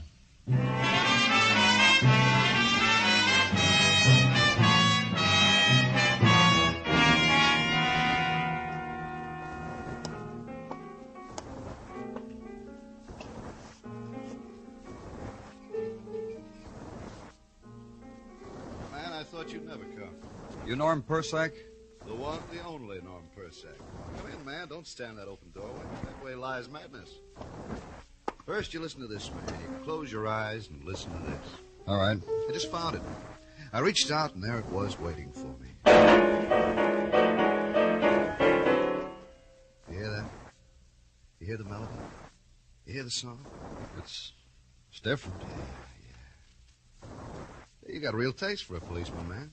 How did you know I was... Are you kidding, man? You made a stir at the 7th Avenue Paradise last night. Norm Persack never forgets. And why I'm here, you know that, too? Sure, man, because I feel it. You're going to ask me why my roomie is dead, why Tommy Cap died like that on a nail. That's right. I don't know. If I could figure those things, man... You see Tommy last night? Yeah, twice. Once in the night, the next time around dawn. That's the crazy time. Tell me about it.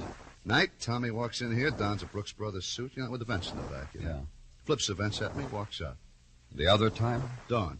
Tommy walks in on me, gathers up his silk shirts, the ties that glow in the dark, throws a kiss, says, "See you around, kid. This is farewell to nothing."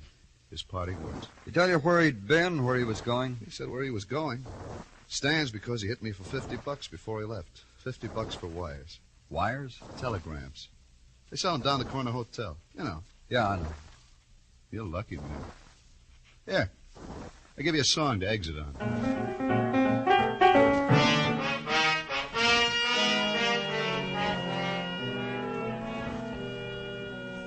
And go to the corner hotel, show a badge, ask a question.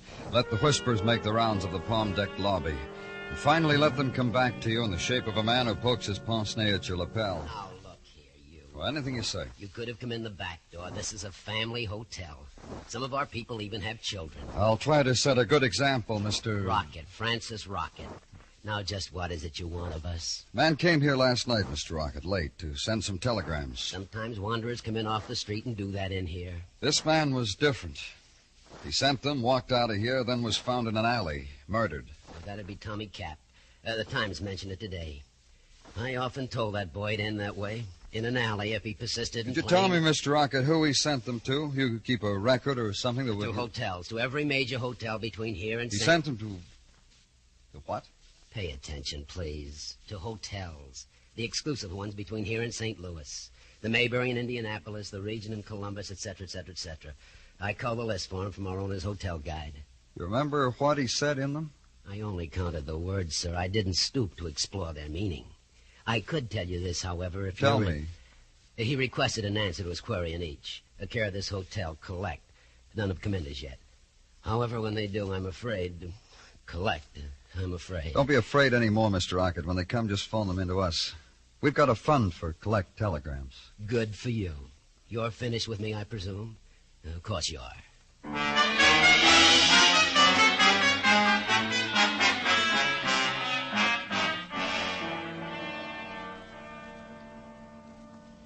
Yes, Mr. Rocket. Yeah, I have that, Yeah, Indianapolis. Columbus.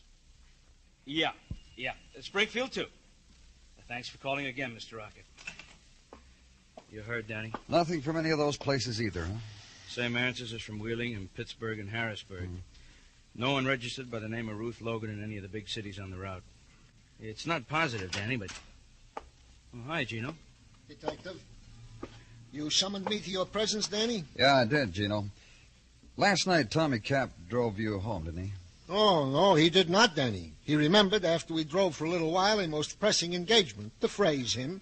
So he dropped me at a subway station and waved me a cheery farewell. While you were driving, Gino, did you talk about anything? A most refreshing conversation, Danny.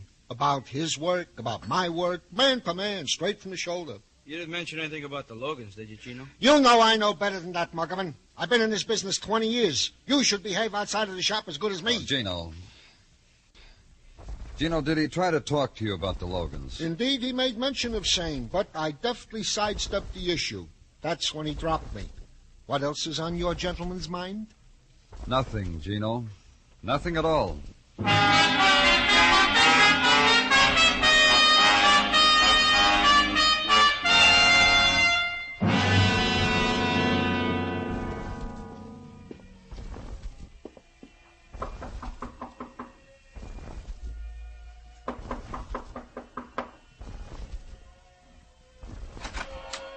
Hello.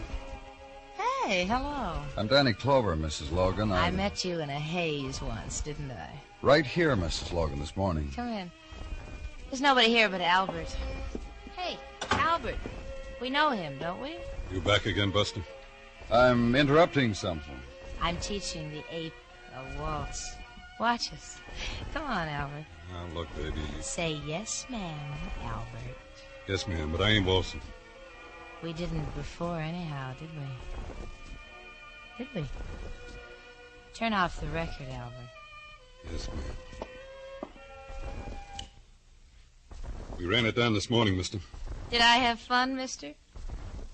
Hi, mister. This morning we talked about Joe Blair. You remember that? Every word of it. I'm glad you do, Mrs. Logan, because now it's got another murder in it. Look, mister, I'm paid... I know you're employed. You get hired and fired. Then hired again.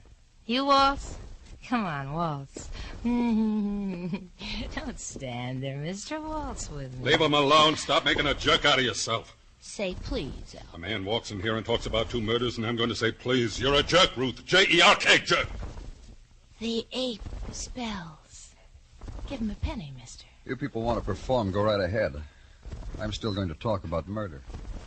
All right. We'll listen. Won't we listen, Albert? A question, Mrs. Logan. All right. You left Joe Blair off in Indianapolis, and you kept right on going, that right? Right. Right. From Indianapolis, where did you go? Columbus. I stayed there overnight. Where'd you stay? What hotel? The Regent, where I always stay. I think it was a Regent. Maybe it wasn't. It wasn't. It wasn't at any other first-rate hotel in Columbus. I always stay at first-rate hotels. I was at the Regent. We've checked every good hotel between St. Louis and New York and most of the motels. You didn't stay at any of them. Isn't he clever, Albert? You should be like him. Buster's getting interesting. Let's listen, huh? You drove right through, didn't you, Mrs. Logan? I'm a frail little girl. That's a long, long ride for a frail little girl. Not if Joe Blair helped you drive. He must have been pretty good company. Curly-headed company. All the way from St. Louis. He must have been interesting. Curly-headed. And you must have interested him. He got to New York and he didn't want to let you go. He gets cleverer all the time, doesn't he, Albert? Yeah. On the trip cross-country, he found out you were wealthy, you were married. He figured he had a good thing. Called you. Made you meet him at his hotel. When this is over, Albert will waltz and waltz. Yeah, yes, ma'am. You met him, Mrs. Logan. Decided you were a fool to have ever picked him up in the first place. A knife got mixed up in it, and when you walked out of his room, Joe was dead. If what you say is true, then I'm a murderess. Did you hear that, Albert? I heard. Someone else figured all this before the police did. Tommy Cap, he found out about a hitchhiker mixed up with a wealthy married woman, so he checked all the hotels between here and St. Louis for blackmail purposes. You're right, baby. The mister is clever. We're going to waltz, Albert. Don't forget. So Ruth sent you, Albert, to have a little talk with him. In an alley. Where you're going. You killed him. An accident. He backed into a nail. Maybe I'll find one for you. There's a lot about this dancing I haven't taught you, Albert. Our song, Ape. Chill Second. Okay, if you want it this way, Albert.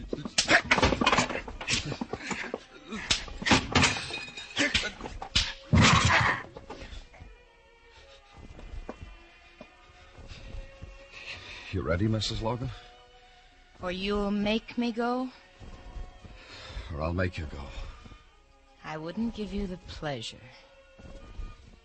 Anytime you say, mister.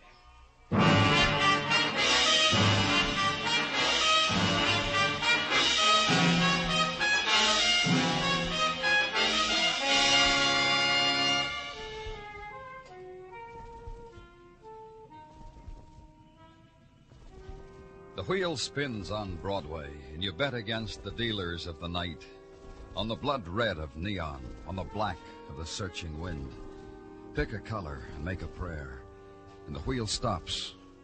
The red pays off with heartbreak, and the black with dust in your mouth.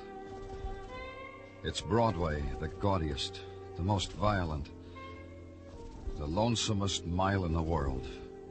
Broadway, my beat.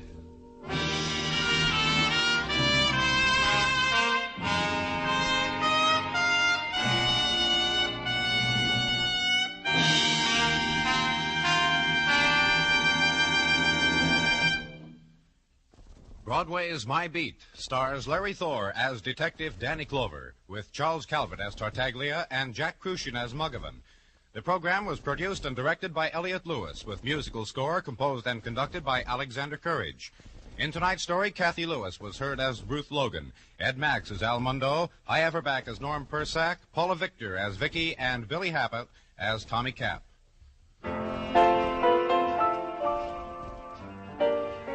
Lovers of fine music are already familiar with the strong, melodious voices of the Choraleers on CBS Radio. This is to remind our many Sunday night Choraleers listeners that this excellent choral group will be heard at a new, earlier time on most of these stations starting tomorrow.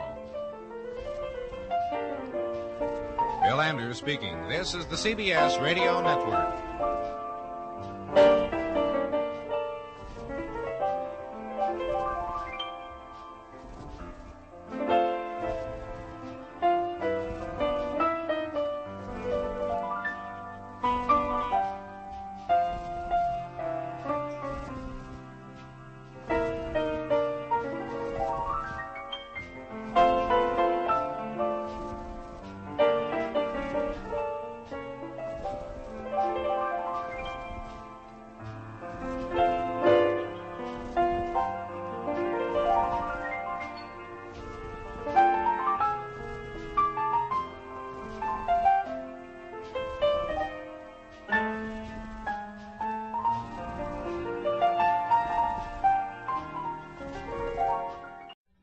Stay tuned for Nero Wolfe. Saturday night chimes on NBC mean a full hour of fun with Dennis Day and Judy Canova. Dennis always appears perplexed and bewildered. But one thing that doesn't perplex him is how to make a popular ballad come to life in his thrilling tenor voice. And there's music also on the Judy Canova Show, plus comedy in the mischievous Canova manner. That's Judy Canova and Dennis Day, tomorrow night over most NBC stations. My boss is the smartest and the stubbornest, the fattest and the laziest, the cleverest and the craziest, the most extravagant detective in the world, Nero Wolfe.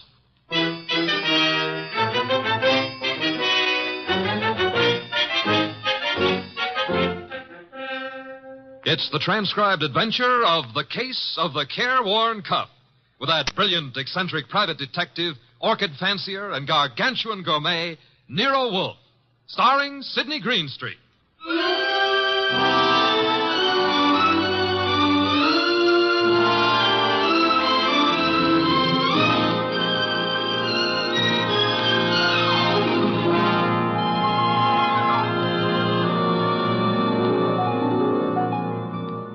The place is Nero Wolfe's office. At the moment, the world's greatest motionless detective is sitting in the chair which was built especially to support his 300 pounds. His eyes are closed, and he's making sounds through his nose.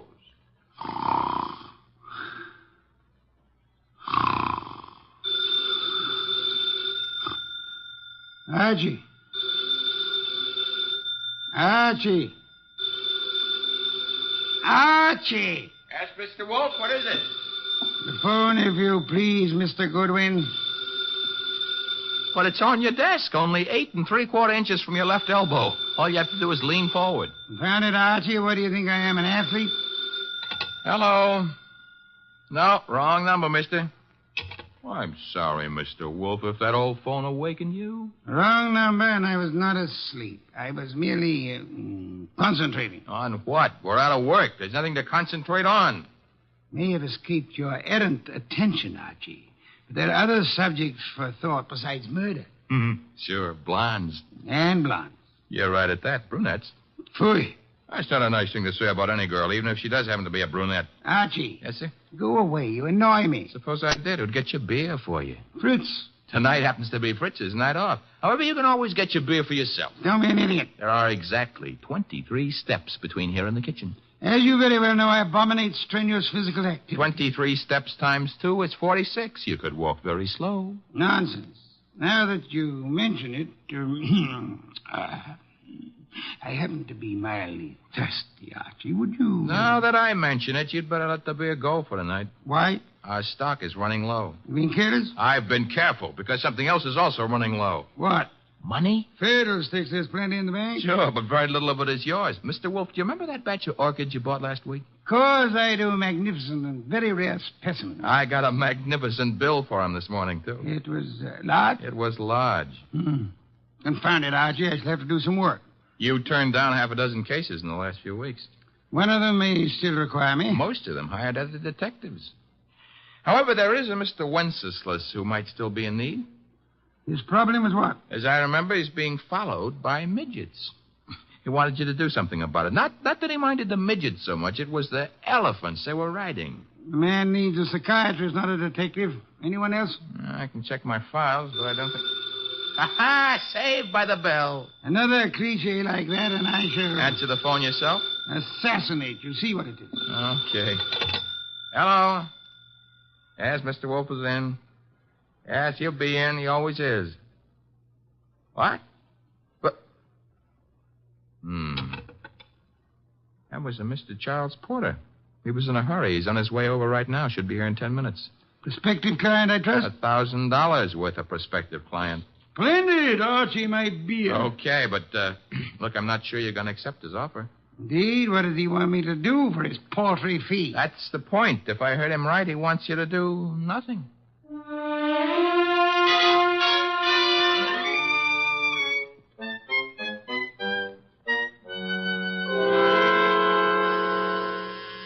The door, Archie. Yes, sir. I hear it. Mr. Porter? Naturally, I'm Charles Porter. Who else would I be? It's a large field. Never mind. Come on in. I'm Archie Goodwin. Where is Wolf? Mr. Wolf is in here. Mr. Wolf, this is Mr. Porter. Good evening. Fat, aren't you? It's moderately noticeable. Archie, a chair for Mr. Porter. Don't bother. I'm too impatient to sit. When I've business to take care of, I take care of it quickly. Very well. Send him out of the room. Mr. Goodwin, nonsense. He's my assistant. He remains. I don't like it. Archie, show Mr. Porter out. Now, wait. There's no need to get temperamental. Perhaps I'm a little abrupt. Rude. I'm a worried man. And impatient. You're wasting time, Mr. Porter. I suppose I am. The reason I came to you... Young man, what are you doing with that notebook? Getting ready to make marks in it. But... Oh, never mind. Mr. Wolf, you have a client named Dorothy Spencer. Have I? There's no need to be coy about it. I happen to know. Then you know.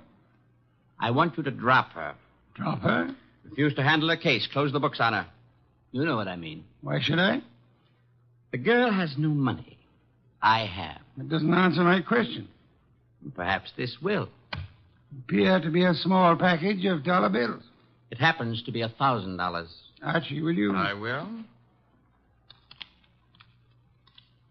It is $1,000. Thank you. Mr. Porter. Yes? You're paying me $1,000 in order that I refuse to act for Miss Spencer. Nothing more. That's right. What does she suspect you of? I said nothing about... Well, that is... You must know that as well as I do. Possibly. Nevertheless, what does she suspect you of? Being a blackmailer. Whereas your occupation really is? I'm a musician. Pianist. I'm appearing nightly at the Windsor Hotel. Archie, have you made out a receipt for Mr. Porter? Yep. Give it to him and show him to the door. Okay. Mr. Porter? Mr. Wolf, I want your assurance that the entire affair is definitely finished.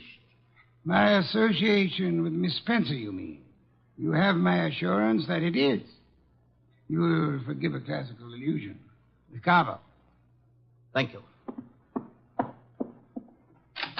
Good night.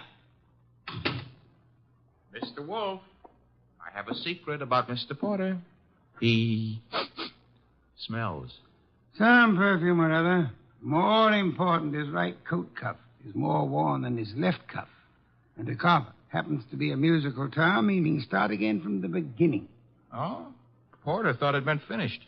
Therefore, Mr. Porter is a liar. His ignorance of common musical term indicates that he's not a musician. The worn right coat cuff, that he is an office worker. That's kind of leaping to a deduction. But even if Porter's a liar, Mr. Wolf, there is something else. He paid you $1,000 to drop a client named Dorothy Spencer. Mr. Wolf, you never had a client with that name.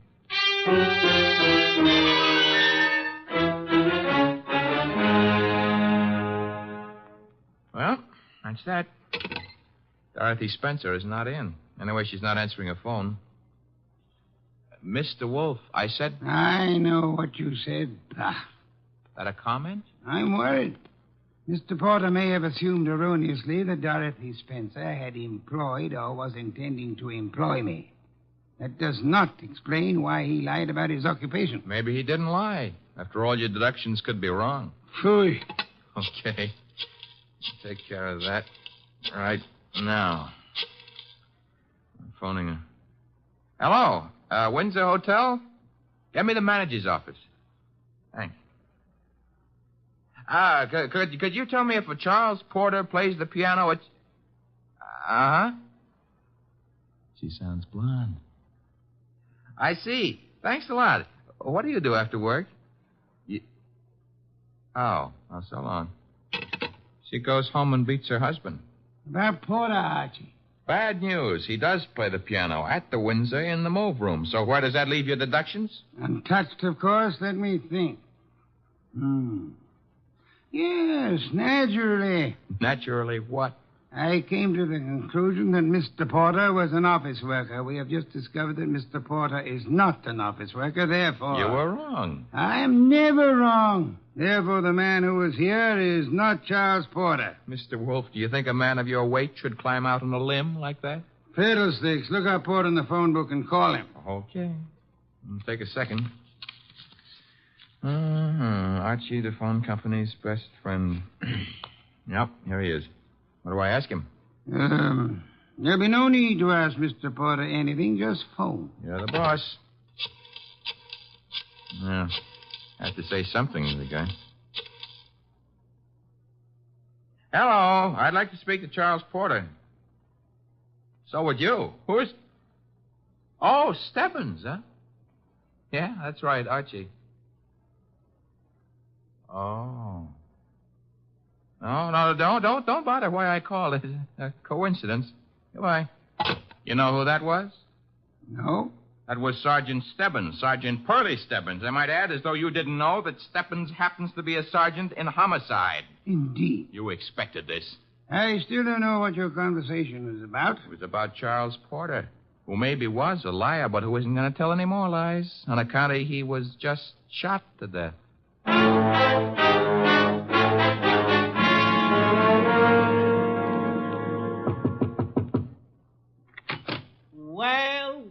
Well, if it ain't Archie Goodwin. Come in, Goodwin. Thank you, Sergeant Stebbins. I've been expecting you. Oh, that's sweet of you to say that, Pearlie.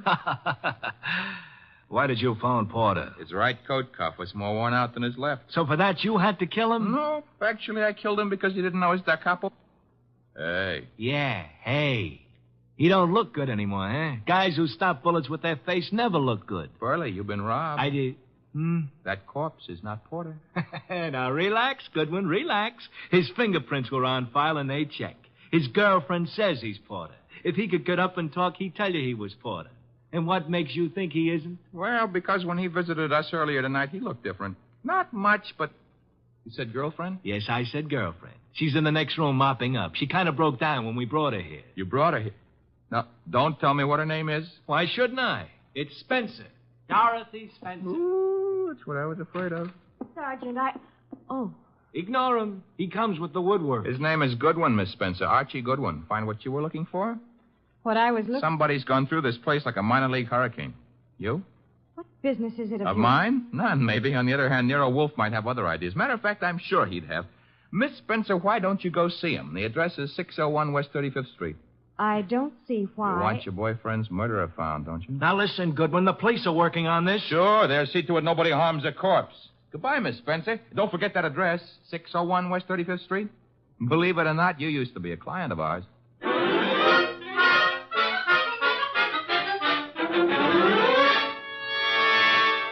Oh, Mr. Wolfe, you're getting to be so brilliant, it's boring. Phooey. That is, All right, tonight you deserve it. I'll get you another can of beer. But this is the last one. What's your promise to do some exercise, like maybe standing up and sitting down 5 minutes a day? Thank you.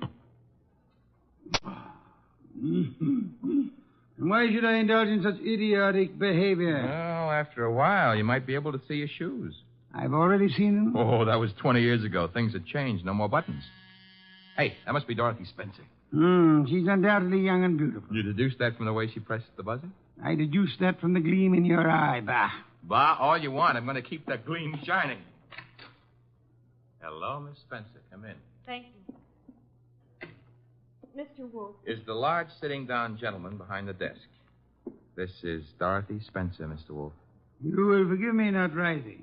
It is due to a necessary conservation of energy rather than rudeness. Archie, a chair. Sure. Here you are, Miss Spencer. Thanks. Now then, Miss Spencer, have the police found anything but dust in Mr. Porter's closet? Why, no. You were engaged to Mr. Porter? I was. That ring you're wearing he gave it you? Yes. May I see it? Well, all right. Here. Thank you. Expensive. Very expensive. You may have it back. Miss Spencer, why are you marrying Charles Porter? I loved him. Phooey. Mr. Porter, according to Archie's description, was twice your age with considerably less than half your attractiveness. Love may perhaps be blind, but it is not astigmatic. I don't know what you mean. What were you searching for under the nose of the police? Nothing. Nothing at all. How did your fiancé earn his money? He played the piano at the... Phooey. What he earned there in a year wouldn't begin to pay for the ring he gave you. Would you like to try again? I don't know how he made his money. I suggest that you do. I suggest that he earned money by the same method that he induced you to consider marrying him. Blackmail. Oh, but... Why was he blackmailing you? Old letters I'd written when I was too young to know any better. Your motives for murdering Porter would be twofold, then. Recovery of blackmail material and the avoidance of marriage to a man you dislike. I didn't kill Charles. No doorbell, Archie. Get Miss Spencer into the kitchen. Once. Must be the police. Yeah, let's go, Miss Spencer. Right through that door. And stay there until I call you. Front door, Archie. Mr. Wolfe, do I know Dorothy Spencer's here? You know nothing. A simple role for you to play. I haven't got time to resent that insult right now, but wait until the next time you drop a collar button. Well, bless my soul, if it isn't dear old Inspector Kramer. How is the homicide department? Where's Wolfe? Big surprise. He's sitting. Mr. Wolfe? Good evening, Inspector. Where's Dorothy Spencer? This is not the Bureau of Missing Persons. The district attorney would like to talk to her. I shall tell her so the next time we meet. Yeah, that could be right now. She's in this house. I don't see her. Mind if I look around for myself? You have a search warrant, of course. It so happens no, but... Archie, the inspector's leaving. Okay, I'm leaving. I suppose by the time I get back with a warrant, she'll be in Hoboken. Hoboken? Where's that? Look, Wolf, you can go too far. One of these days you won't be able to talk yourself out of it. Trail me to the door, Goodwin, to show what a good detective you are. Ooh, Inspector Kramer doesn't love us anymore. Unfortunate. Archie, take Miss Spencer to a respectable hotel. Register her under an assumed name. She is to stay there until notified otherwise. Luckily, the good inspector neglected to inform us that she was the leading suspect in a murder case. Hence, we're not accessories after the fact, and I don't want her arrested for murder as yet. Her beauty has won you over. You will then return here immediately. Okay. What are you going to be doing in the meanwhile? I, Archie, shall be thinking.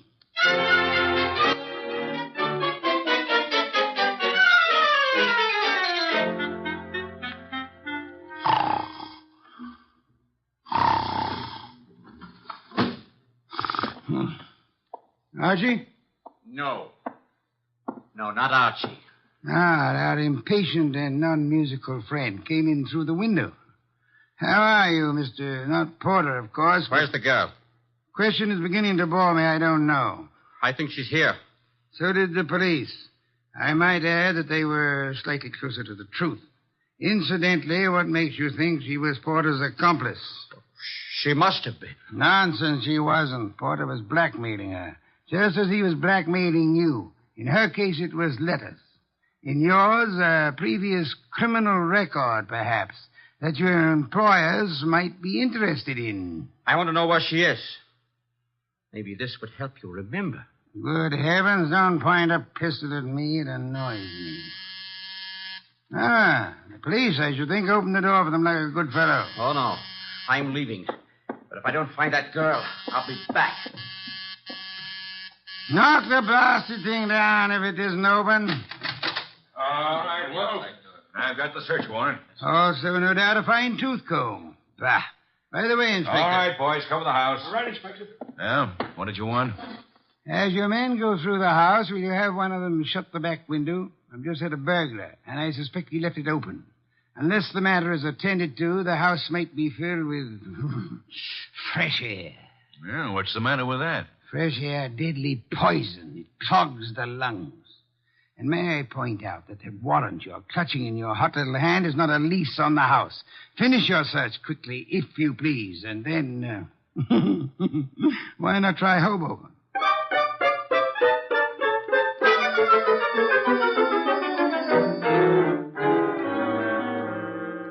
So I just missed the inspector, huh? You did? That I can stand. I'm sorry about the burglar, though. Perhaps we can arrange to have you meet him in the morning. He left his calling card with name and address on it? He dropped his handkerchief here on my desk. Oh. It's a handkerchief. It smells. So it does. But, all of our unknown friends' clothes carry the odor. Therefore... Yeah? You will go out immediately to the nearest drugstore, buy a specimen of every cake of soap manufactured in this country.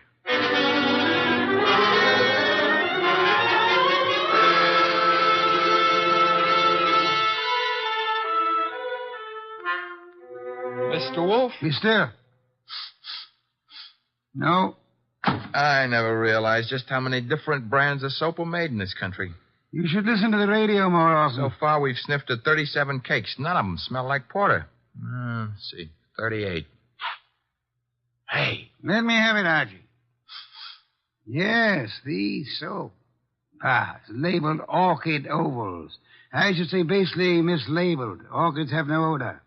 Our task for the evening is finished. Why? All we know is the guy washes with a basely mislabeled soap. No, the odor would not have been so persistent in that case.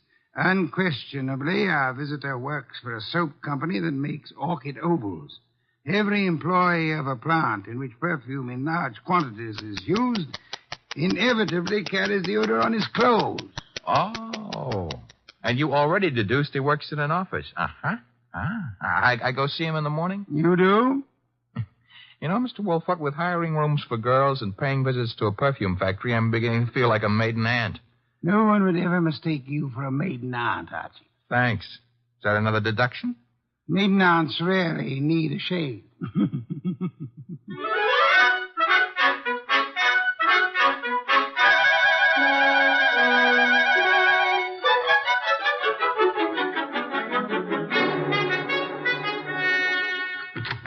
Orchid Ovals, good morning. One moment, please. Oh, can I do anything for you, sir? Yeah. That is, let's postpone that question and slip in another one. I'm looking for one of your office people. In his 40s, 5'10", brown hair and eyes, speaks in a sharp, quick voice. He owes you money, too. Who owes me money? Mr. Wheeler, the man you were describing. He owes everybody money, in spite of the fact that he's office manager and makes lots and lots of money. How much does he owe you? Oh, not an awful lot. It won't break me if I don't get it. Is he in yet? Well, he was, but he went home. He was sort of sick. Sort of. He got a phone call from somebody and rushed out. Too bad. Well, I better scram. Well, you didn't answer my question yet. I'm off at 5. My name's Gwen. Goodbye.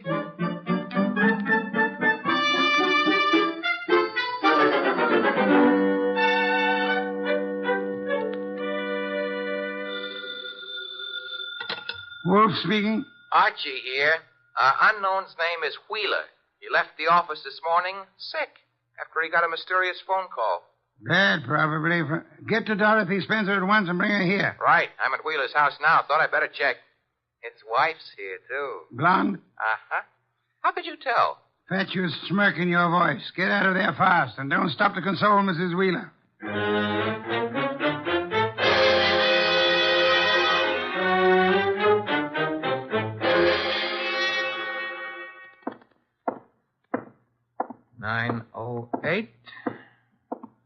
Room 909.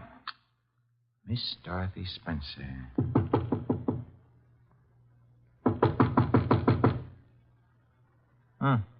Nobody home.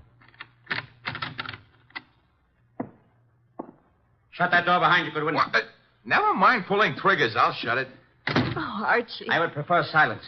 Keep your hands high, Goodwin. It's unhealthy. All the blood had run into my head. Archie, he murdered Charles. He did. Tut, Mr. Wheeler. You really shouldn't have. It's against the law. Get into the bathroom, both of you. I already shaved. I phoned him. I thought maybe he had my letters. Porter couldn't keep his mouth shut about his other He victims. was going to force Dorothy to marry him. Did you find his material, Wheeler? Yes, in an office. He read it as a front. It's all burned. And why all the melodrama? You know about me, so does she. I can't trust anyone. Get into the bathroom, I said. Look, let's not lose our heads about this. Get moving, Goodwin. I like it here. All right, then. Here is where you'll get it. Hey, wait a minute. Something's wrong. I got shot and Wheeler fell down. I shot him, Goodwin. Stebbins. Dear Sergeant Stebbins. Oh, you little flat-footed angel. It's lucky for you my flat feet got staked out here in time. Just for that, I'll buy you a pair of arch supports for your next birthday. But I'm beginning not to believe this. You had it all figured out? Well, not exactly. Well, that is... Wolf sent you here. Well, he kind of phoned in and suggested one of us shoot down here and do some rescue work. That old devil. Hey, you're not kidding. What are you laughing about? Wolf wasn't sure whether you'd need rescuing from Wheeler or... Stop killing yourself with your own jokes. Or whether Miss Spencer would need rescuing from you.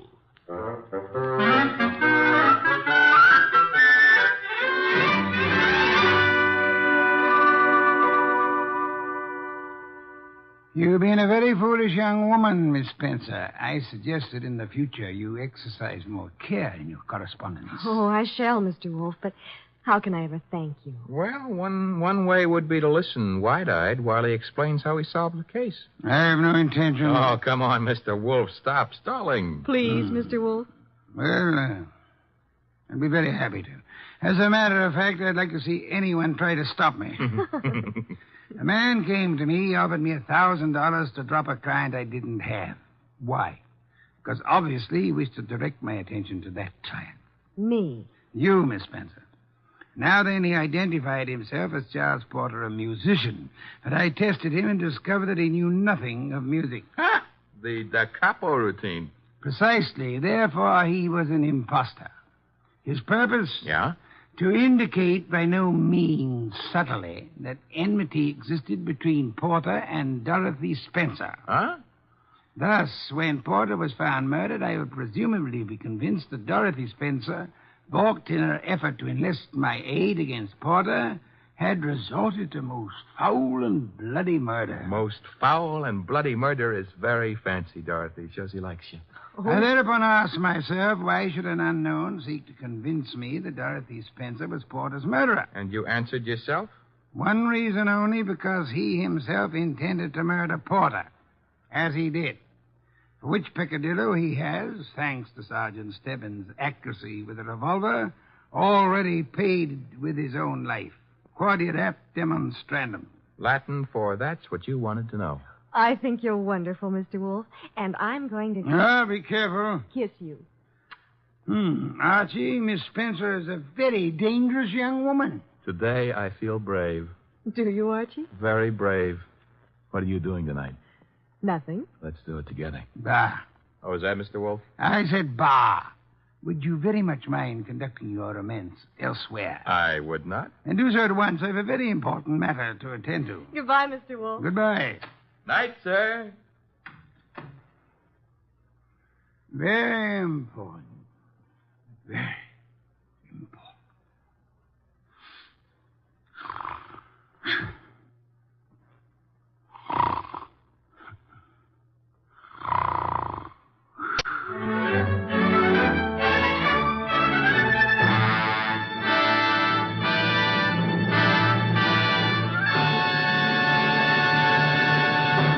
You have been listening to The New Adventures of Nero Wolfe, starring Sidney Greenstreet.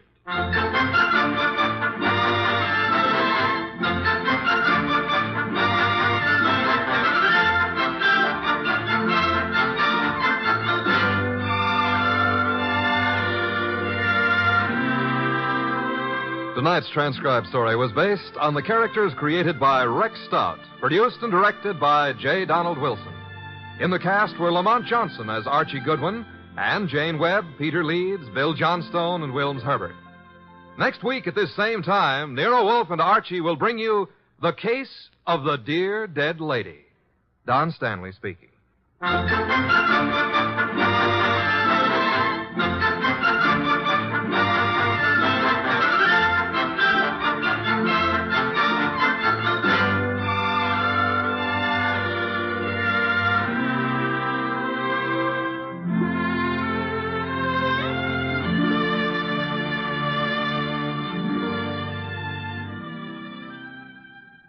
Three chimes mean good times on NBC.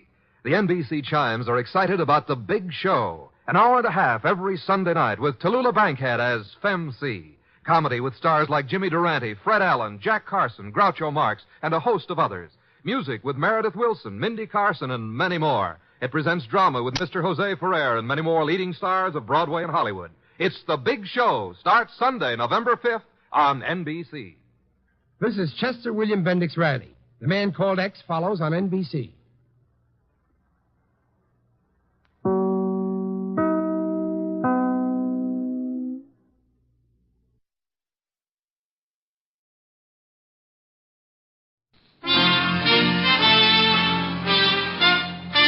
Listen while the makers of Rexall drug products and 10,000 independent Rexall family druggists bring you Dick Powell as Richard Diamond, private detective.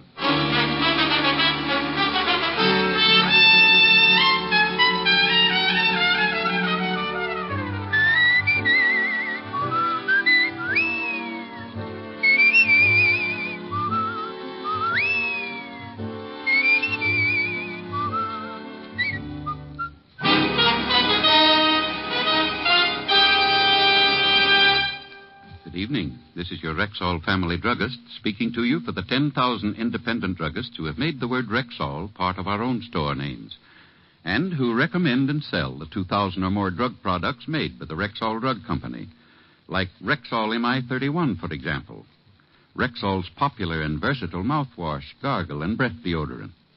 Full-strength MI31 kills contacted germs almost instantly, yet will not harm the delicate membranes of the mouth and throat.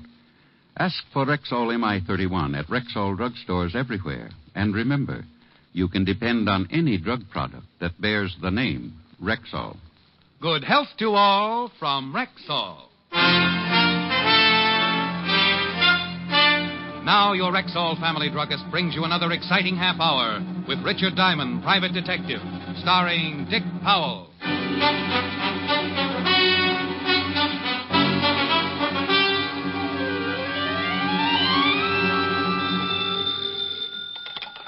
Diamond Detective Agency.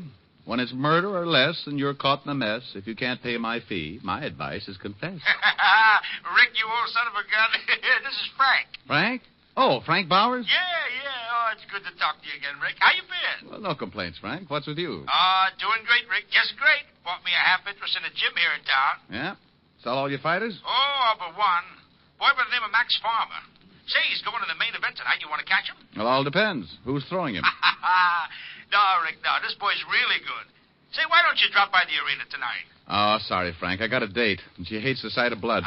Talk her into it, boy. I'll leave a couple of passes for you at the gate. Passes? Yeah, sure.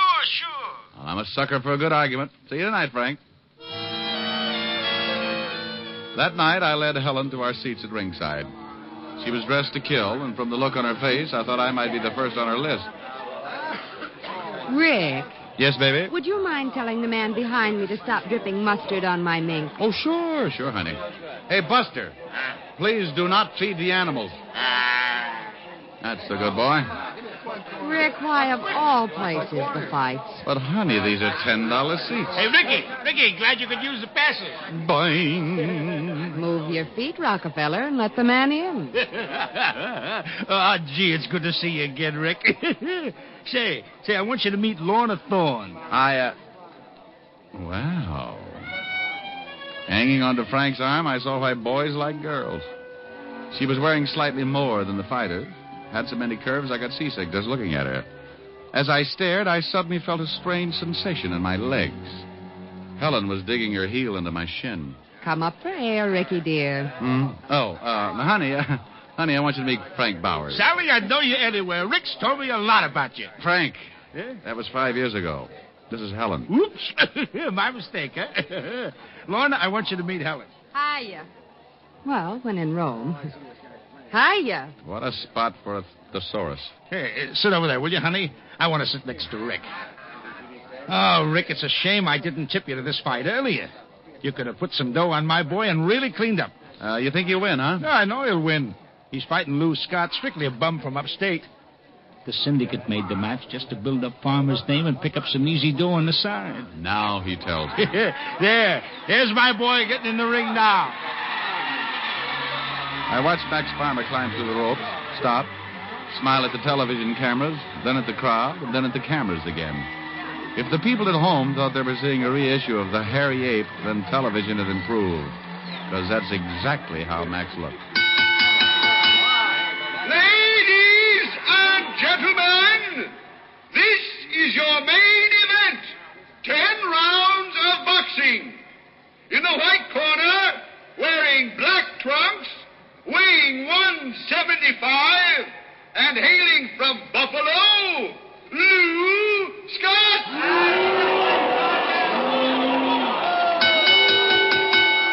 And in the black corner, wearing purple trunks, weighing 179, and right from our own New York City, Max Farmer. The boys met in the center of the ring, received some fatherly advice from the referee, shook gloves, and went back to their corners. Okay, Max. Okay, now, boy, give it to him. Come on, get him, son, get him. Come on. Well, Frank was right. It certainly was a pushover. 2 minutes later, the fight was 7 counts from being over. Only it wasn't Lou Scott who was fast asleep on the canvas. The sleeping beauty was Frank's boy, Max Farmer. Max, get up. Max, please, come on. Shut up. Max. Hey. Max, get up. No. Get up, you bum. Don't you teach your fighters to duck, Frank? Oh, I don't understand it. It's all wrong, Rick. Rick, how can that man sleep up there with all this noise? Oh, Helen. Just call me Sal. Now can we go home? Sure, baby. Rick, stick around, will you? I may have a job for you. Oh? Yeah. Look, I'm going down to the dressing room. Meet me there in 10 minutes. Come on, Lorna. From the look on Frank's face, I could tell he was worried. So I took Helen outside and put her in a cab. She was a good sport about going home alone, though. Didn't say a word. Not even goodbye. Then I went back inside and made my way to Farmer's dressing room. Come on. Inside, I could hear Frank's angry voice. All right, so you won't tell me who. But you ain't going to get away with this, Max. I'll find out, and when I do, you'll be back there. Frank! I'll be right out, Rick. And remember this, you bum. We're through. See, through! Hello, Rick. Aren't you a little tough on the guy just for losing a fight? Farmer lost that fight before